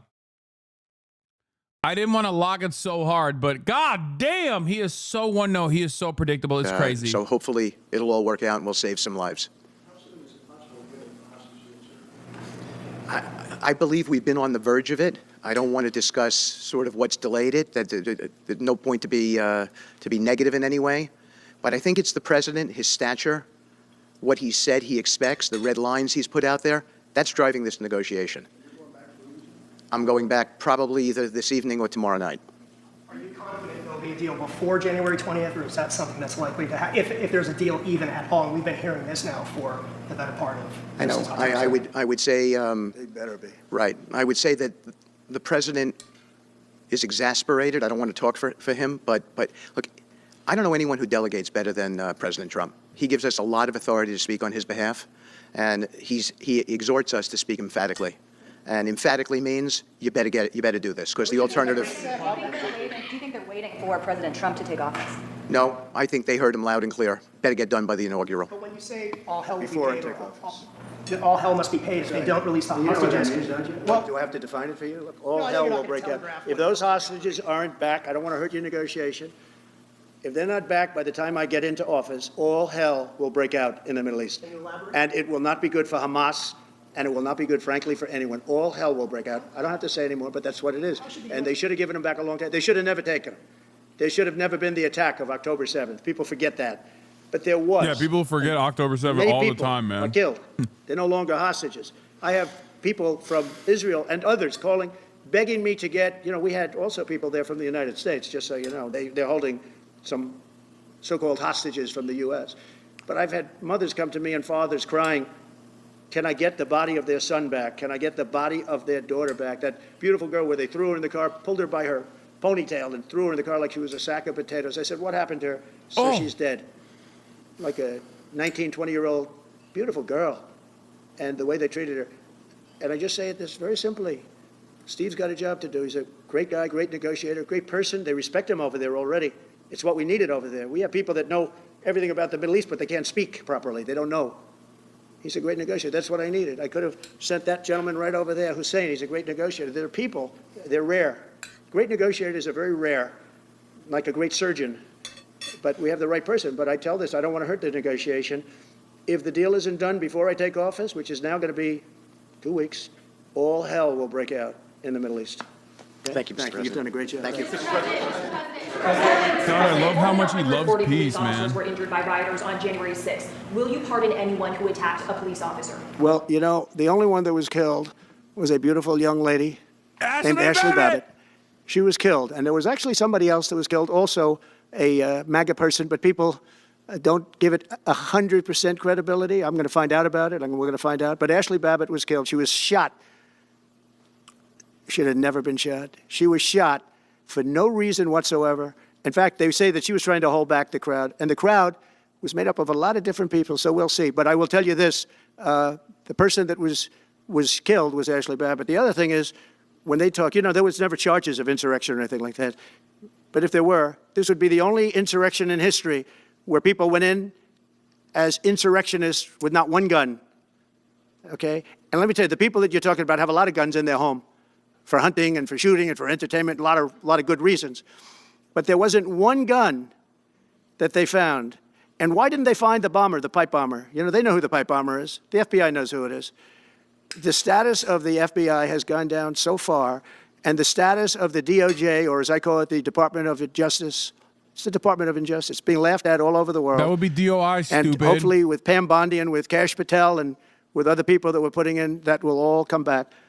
If you do a poll in the FBI, I guarantee I'm at like 90% with the agents of the FBI, but they have hurt that incredible place. Law enforcement, you think of the FBI, they raided this house. By the way, they could have told me, could I see this? I would have given them, I actually told them, come in anytime you want. You can see anything. They raided the house, and the case was dismissed. And now I'm in litigation. I'm suing them for doing that. And I feel so badly doing it. I'm the President of the United States, and I'm suing the United States, but I'm suing them for other things, too. The FBI has gone its reputation has been so horribly hurt between Comey, who is the worst, and all of the others. What's happened to the FBI is, and we're going to make it great again. We're going to make the FBI great again. We're going to make the Department of Justice fair and strong, but fair again. Because all they did was attack me because I'm their political opponent. And that includes with local judges like Marchand. You ought to find out. Ask them, why do I have a gag order where I'm not allowed to speak? Think of it. I'm the President of the United States, and I'm not allowed to speak. Why? Because if I did speak, people would understand the scam. It's a scam. And we have very dishonest judges, and New York judges are very bad. We had one that valued this house at $18 million because it was good for their case. He actually valued that chandelier is worth more than $18 million. He valued this house at $18 million. And we have another one who was so nasty, so horrible, such a brute, most vicious, vile person. These are New York judges. But we've won most of the cases, so we're very happy about that. Please. Back on Greenland, your position is clear, but have you directed your staff to take specific actions to draw plans? And can you elaborate again if you didn't rule out military coercion? Well, we need Greenland for national security purposes. I've been told that for a long time, long before I even ran. People have been talking about it for a long time. You have approximately 45,000 people there. People really don't even know if Denmark has any legal right to it. But if they do, they should give it up because we need it for national security. That's for the free world. I'm talking about protecting the free world. You don't even need binoculars. You look outside, you have China ships all over the place. You have Russian ships all over the place. We're not letting that happen. We're not letting it happen. And if Denmark wants to get to a conclusion, but nobody knows if they even have any right, title, or interest. The people are going to probably vote for independence or to come into the United States. But if they did do that, then I would tariff Denmark at a very high level. Have you asked your staff to draw plans for acquisition? I mean, are you active? No, we're not at that stage, but we have people. I haven't even entered office yet. Secondly, sir, Elon Musk has drawn some China's over there like attention licking its some of his lips. actions and provocative statements about foreign affairs, including in Europe. Your reaction to that, is that appropriate for You mean where he likes people that tended to be conservative? I don't know the people. I can say Elon's doing a good job, very smart guy. I don't.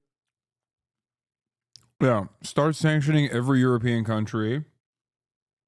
Allow China to get the microchip technology from the Netherlands.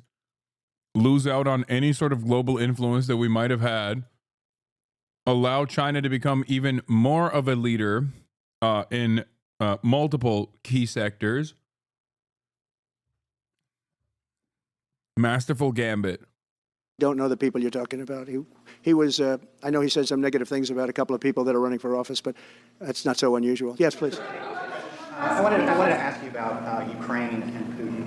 How soon do you anticipate going to meet with Putin to discuss the Ukraine situation? Well, I can't tell you that, but I know that Putin would like to meet. I don't think it's appropriate that I meet until after the 20th, which I hate, because every day many young people are being killed, soldiers. The land is very flat, and hundreds of thousands of soldiers many hundreds of thousands from each side are dead, and they're laying in fields all over the place. Nobody to even collect. There's landmines all over. It's a disaster.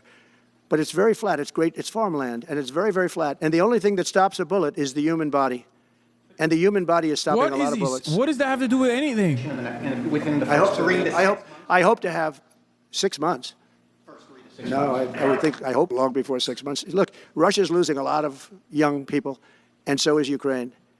And it should have never been started. That's a war that should have never happened. I guarantee you, if I were president, that war would have never happened. Who would you like to nominate to replace Michael Barr as vice chair for the board? I'll be announcing somebody. Mr. President, if we were to work under the assumption that you're serious about making Canada 51st state of the United States. I think it's pretty awesome that Donald Trump is so vehemently opposed to Biden and the Democratic Party that he ends up making like a weird argument that it's not actually Vladimir Putin's fault that he invaded Ukraine. It's actually still Joe Biden's fault. It's not actually Hamas's fault that they did October 7.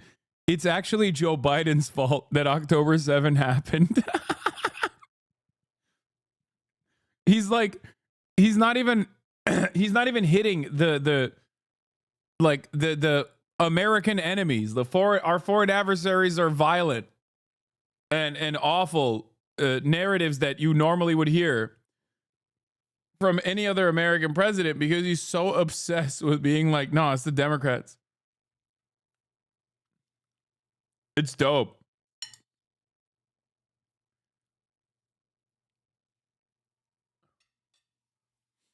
I don't think they care about saving the U.S. empire at this point. I think they just want to capitalize on the inevitable collapse and loot the U.S. economy post-USSR oligarch style. I mean, but that's what holds everything together. The leader of the Conservative Party in Canada said, under no circumstances will it ever be the 51st state. Maybe he won't win, but maybe he will. I don't care. You had suggested. Listen, I don't care what he says. But Sir, real fast, you said you were considering military force to acquire Panama and Greenland. Are you also considering military force to annex and acquire Canada? No, economic force, because Canada and the United States.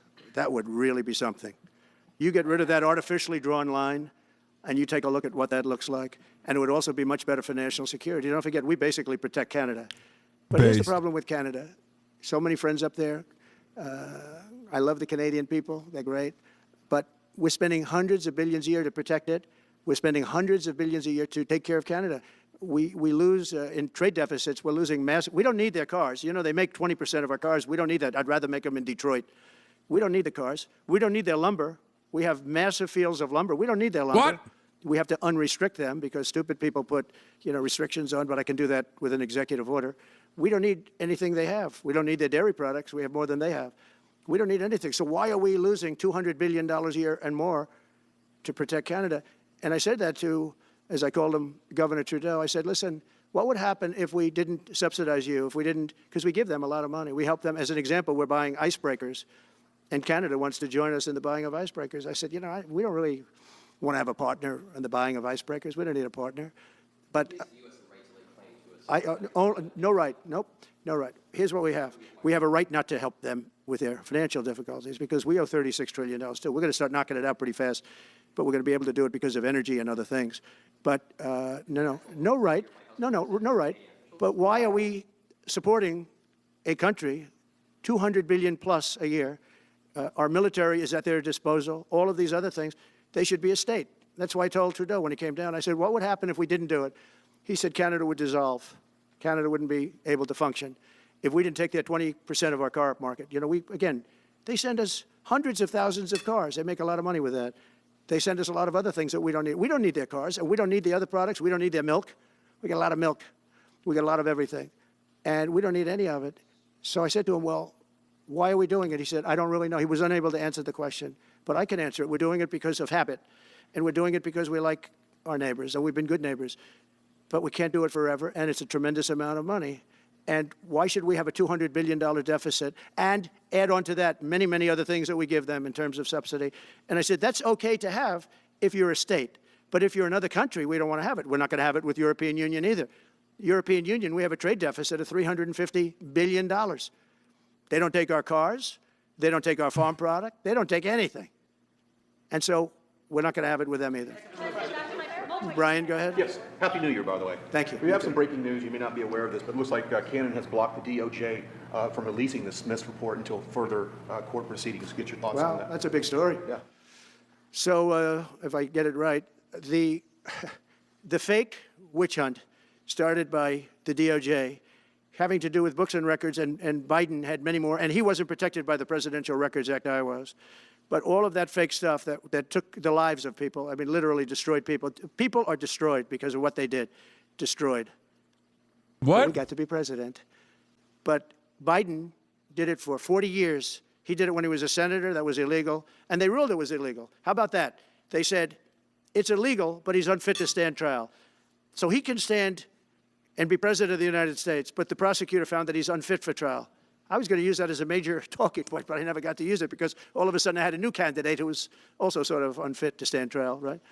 But so what you're saying is that the judge just blocked the, so Cannon was thrown off the case.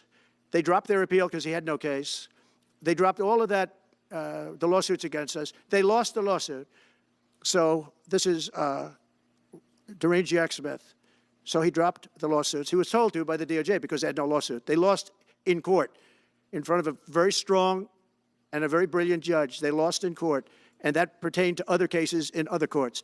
So he wanted to do a report just before I take office, probably. So he'll do like a 500-page report, and it'll be a fake report just like the investigation was a fake investigation. And I said, well, wait a minute. This guy was thrown off in disgrace. In disgrace. He's going back to The Hague or wherever they're going to send him. In disgrace. Because he failed so badly. Because it was a fake case against a political opponent. They thought they were going to use this to beat me. So what you're saying is, I'm just hearing that they're not allowed to issue the report. So if they're not allowed to issue the report, that's the way it should be. Because he was thrown off the case in disgrace. Why should he be allowed to write a fake report? It'll only be a fake report. That's great news. Yeah. Good. And if I can just follow up real quickly, you want to comment, many Americans are angry that we're sending millions of dollars every month to the Taliban.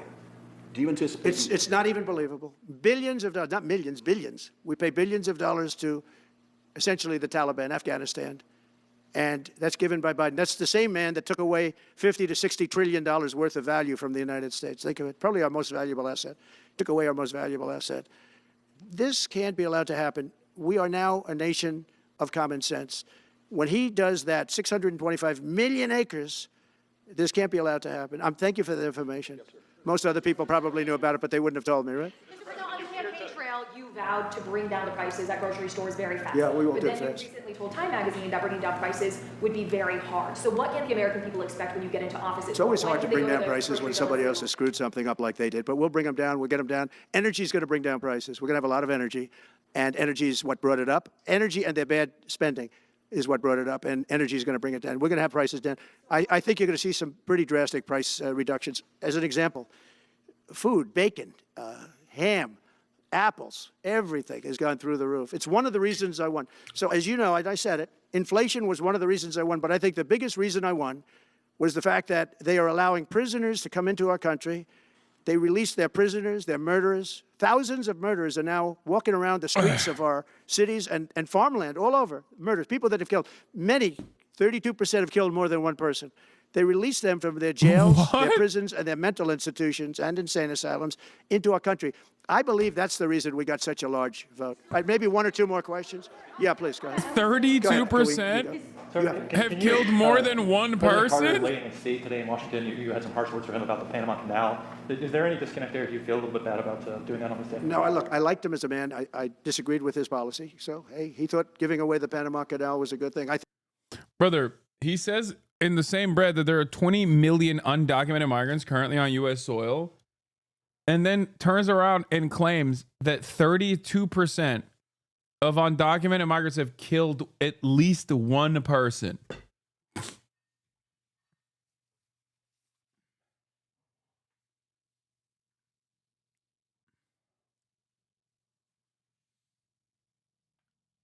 Like, what he's describing is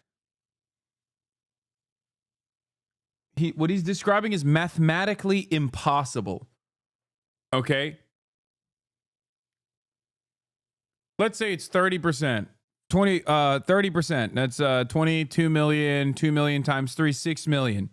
That means 6 million undocumented migrants have killed more than one person. Okay? That's at least 6 to 12 million people that have been murdered by undocumented migrants in a country where the total population is 330 million. COVID killed 1 million plus, and that was devastating. Can you imagine?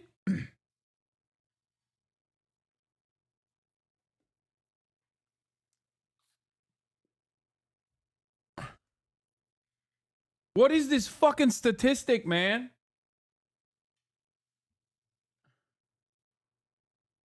No, he said that 32% of the murderers killed more than one person. Oh, he's saying that out of the undocumented migrants that murdered people, 32% of them killed more than one person.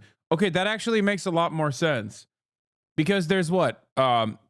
29 cases yearly of homicide and manslaughter. No. There's 29 cases of yearly of homicide or manslaughter from undocumented migrants. 29, 29. Not 29,000, not 2,900, not 290, 29. So yeah, maybe 30% of 29 were actually people that ended up killing more than one person. 20, 29. Okay, shut up. Don't make fun of me. I'm stupid. You're not allowed to make fun of me anymore because I'm stupid.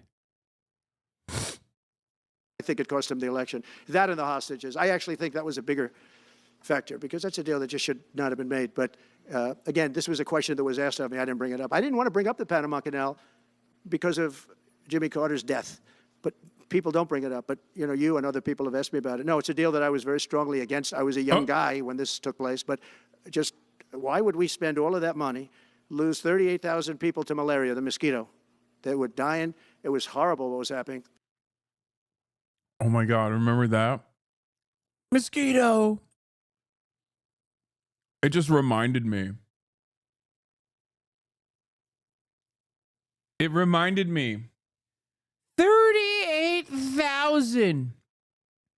38,000 dead. Because of the mosquito. Come on, someone has that old video.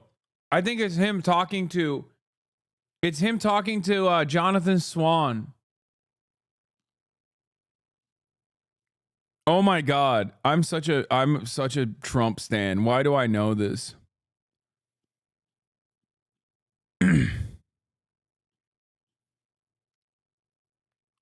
You don't remember this Trump?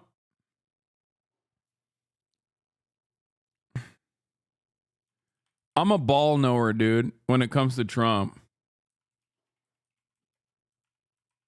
It was with Jonathan Swan, I believe. I'll look it up. Yeah, my hyperfixation is Donald there are Trump. those that say you can test too much. You do know that. Who says that? Oh, just read the manuals, read the books. Manuals? Read the What books. manuals? Read the books. What books? What testing does? Who- no, I'm is sorry, It shows, wait a minute, who John. said- Let me explain.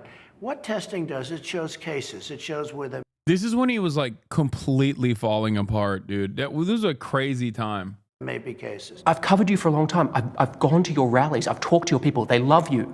They listen. No, it's not Jonathan Swan, I don't think. It's not that COVID interview. I know it well.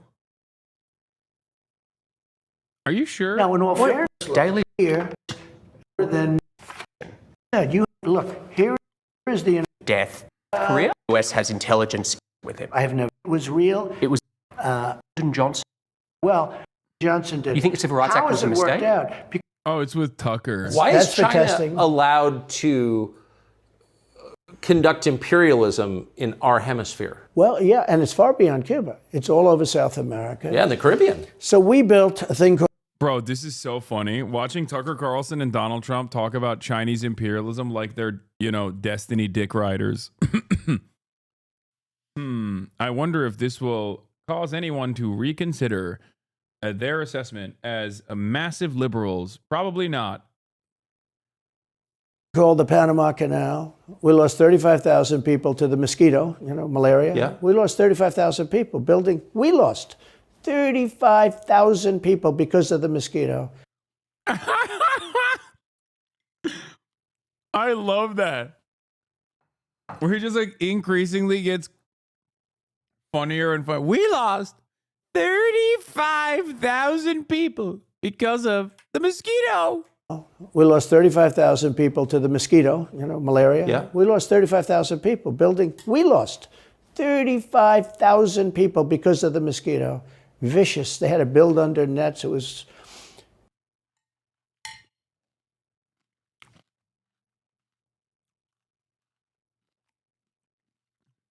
They paid them 4 times more than they would make in the United States, but they knew they were going to go over there and die. And they died in the jungles of malaria. There was nothing we could do to stop it. 30th, and then we gave it away for $1. Now getting their agenda through Congress, you appeared to open the door in your radio interview yesterday for 2 bill approaches. It's still your preference for one big, beautiful bill, as you have said. Well, I like one big, beautiful bill, and I always have, I always will. But if 2 is more certain, it does go a little bit quicker because you can do the immigration stuff early. Now, you have to understand, for immigration and for the wall, we won the case on the wall. They tried to sell the wall for 5 cents on the dollar, by the way. And we had, fortunately, a judge that stopped that. But they were already discarding the wall.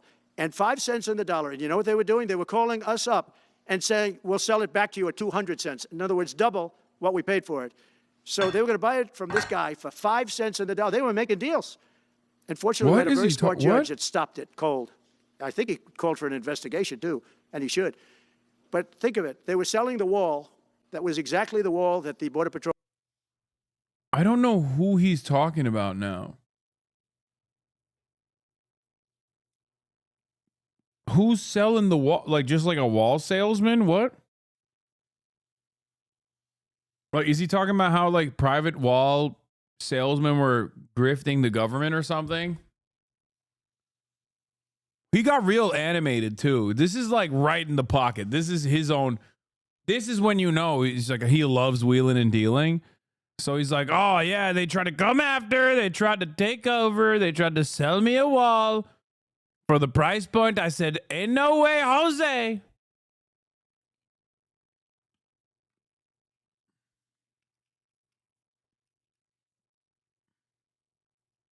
Wanted. That was designed by them. Steel, concrete, rebar, exactly as they want. Very, very heavy steel, very powerful steel, hard to cut. Very, very heavy, 7,000-pound concrete, which is a very strong concrete. Everything was top of the line. Very expensive. Would be double what we paid for it then, 6 years ago. But let me just tell you, they were selling it for 5 cents on the dollar to people, and those people were calling us, asking us to pay them 200 cents because it's a good deal because we can have it immediately. And you know what immediately is? Just leave it in place. No, the papers haven't written that, though. It's so funny. He's just going real estate mode. He just went real estate developer mode in the middle of a 1 hour Mar-a-Lago press conference. Randomly, he locked in and went into developer mode. He's like, they're trying to get me. The raw materials are so expensive. These guys are crazy. What are they doing? It's like the president should not be this deeply involved with one singular aspect of the American government's broad network of affairs. Okay.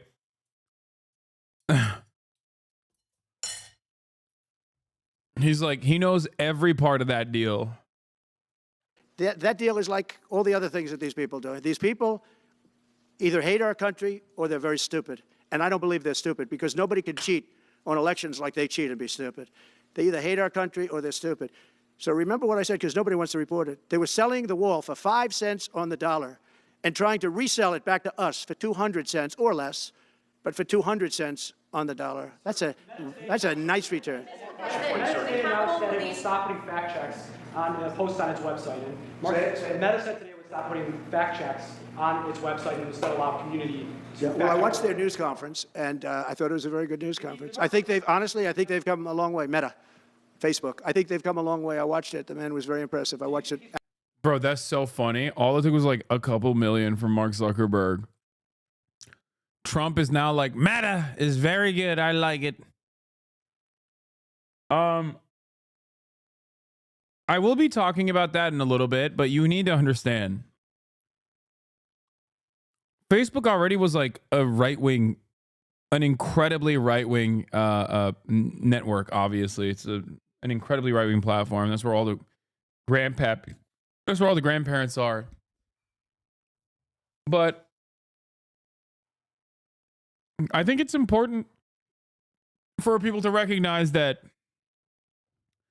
a lot of the platforms that you rely on for communication, for dissemination of information, for getting, new things, for learning new things, they are almost entirely, they're controlled by psychopathic right-wing billionaires, okay? And they're no longer even hiding that they are, openly right-wing. So just something to remember. At least back in the day, they used to try to act like they were libbed up to a certain degree.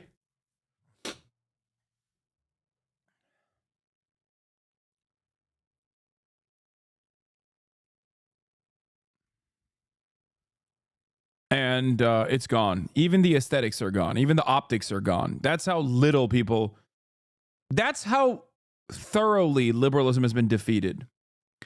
Yes, this is on 1.25 speed, by the way, chatters. Of course, Donald Trump can't speak this fast. China's Ministry of Information, Industry and Information Technology announced Tuesday that the country will implement a superfast 10 gig optical network pilot projects in certain cities and regions in 2025. Oh my God, dude. Oh my God. They're pooping on us, chat. They are pooping on us. China is farting on us, dude, every day. Every day that I am alive.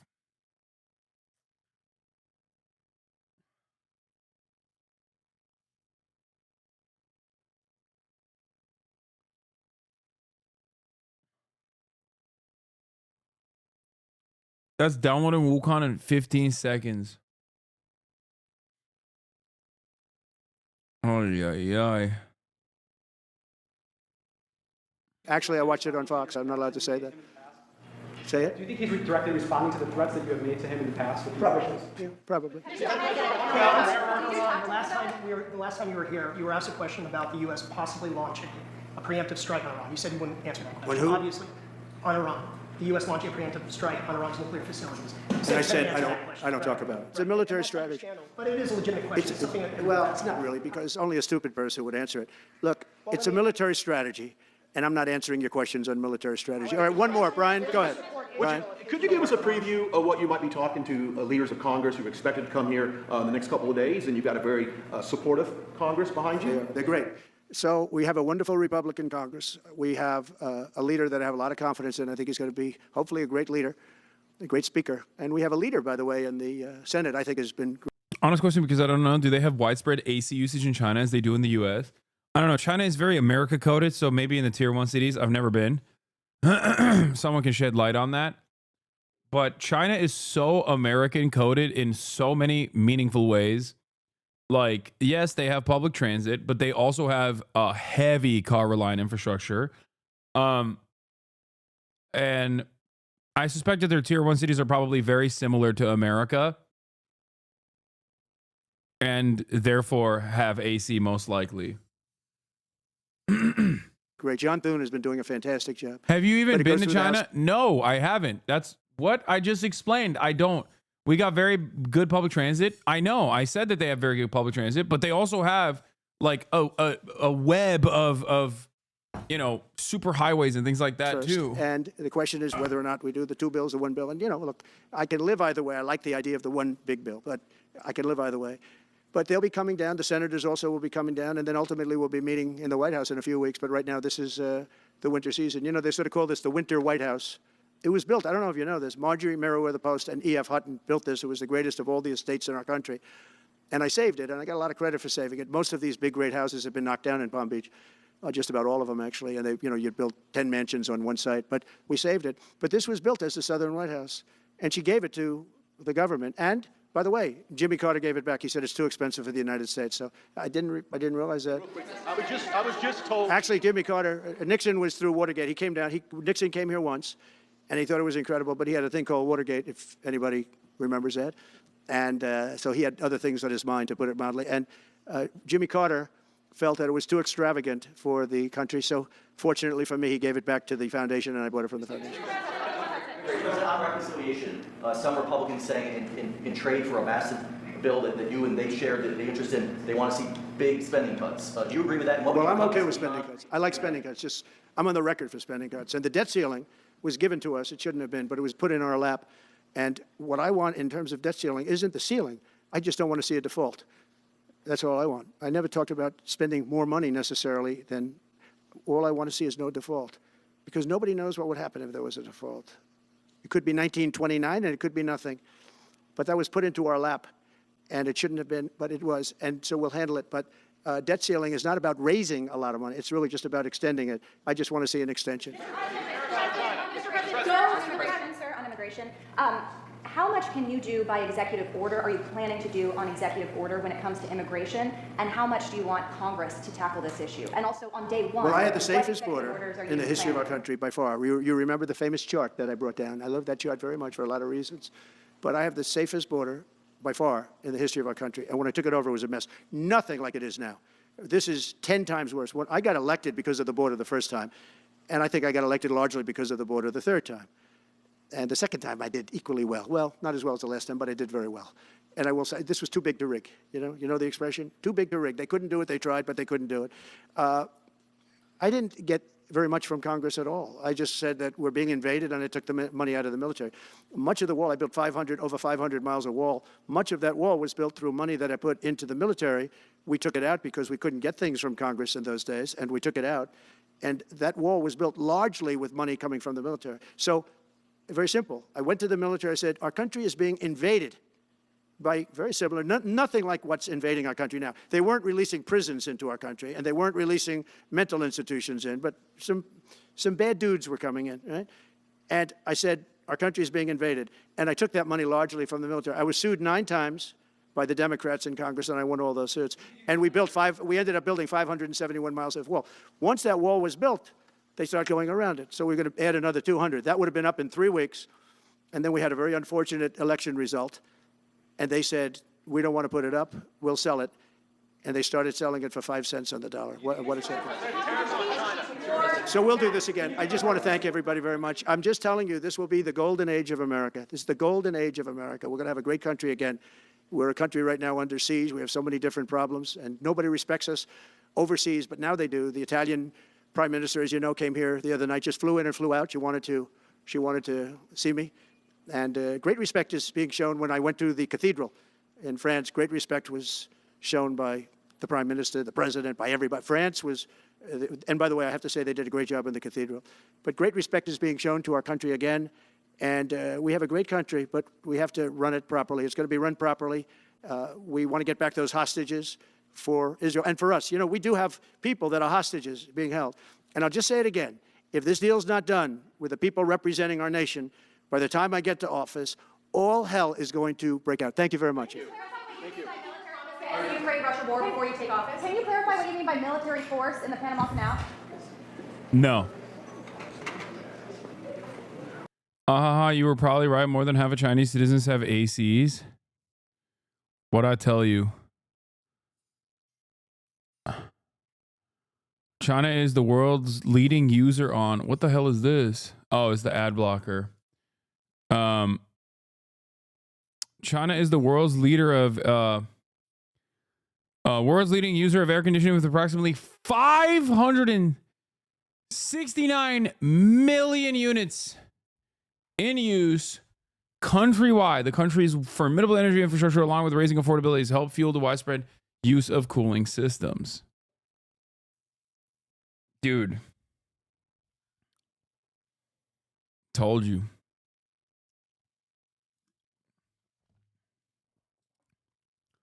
+90% of US homes have AC. Only 60% of Chinese homes have AC. Yeah. Have you been to Europe? My point is, China is so American coded. Like, they're such Ameriboos in many ways that it wouldn't shock me. China has 0.4 AC units per person, whereas America has 1.1. The ubiquity of air cooling is one thing America does better than any other country in the world. China just has more in gross.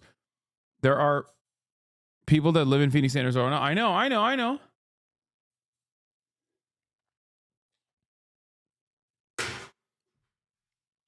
Guys, this wasn't even like a pro-China statement. This was more so to tell you that our greatest adversary is actually a lot closer in its attitudes towards consumption to us.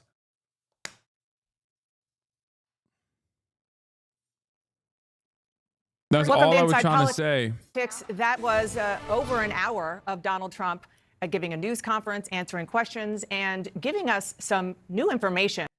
Unlike Eurocucks. Unlike the Eurocucks that love to live in the heat for some weird reason, our Chinese counterparts are quite similar to us. About what he intends to do, or at the very least, is not ruling out when he takes office, including not ruling out a military invasion to conquer Greenland, the Panama Canal, and perhaps the annexation of the country of Canada. There is a lot more to discuss. We have a terrific panel here. Caitlin Collins, you are our chief White House correspondent, in addition to all of your other titles. What's that? 13 more days to go. Yeah, okay. But you obviously have been covering Donald Trump for a very long time. Before I get to you, I do want to play David Sanger, our friend at the New York Times, his question about the Panama Canal and on Greenland, and Donald Trump's response before you respond. No, I can't assure you.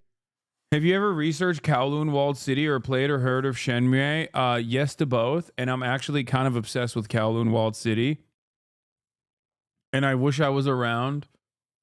I wish I was around when it existed. I would have loved to visit.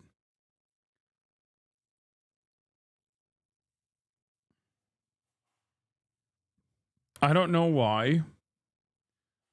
I know it's one of the scariest places or whatever at the time, and it was really, really...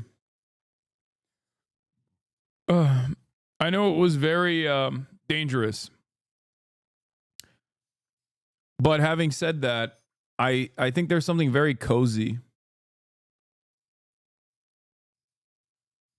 I think there's something very cozy about living in the Kowloon Walled City. I don't know why. I'm just saying that that's how it feels. It feels like you're constantly surrounded by a blanket. Holy shit, this is too exciting.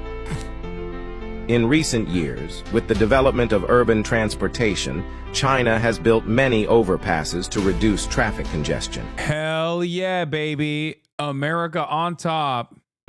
Many of these overpasses are spectacular and complicated looking. Some of them are more exciting than roller coasters. Dense lanes of traffic crisscross the streets. Only an American would look at this and go, you know what these superhighways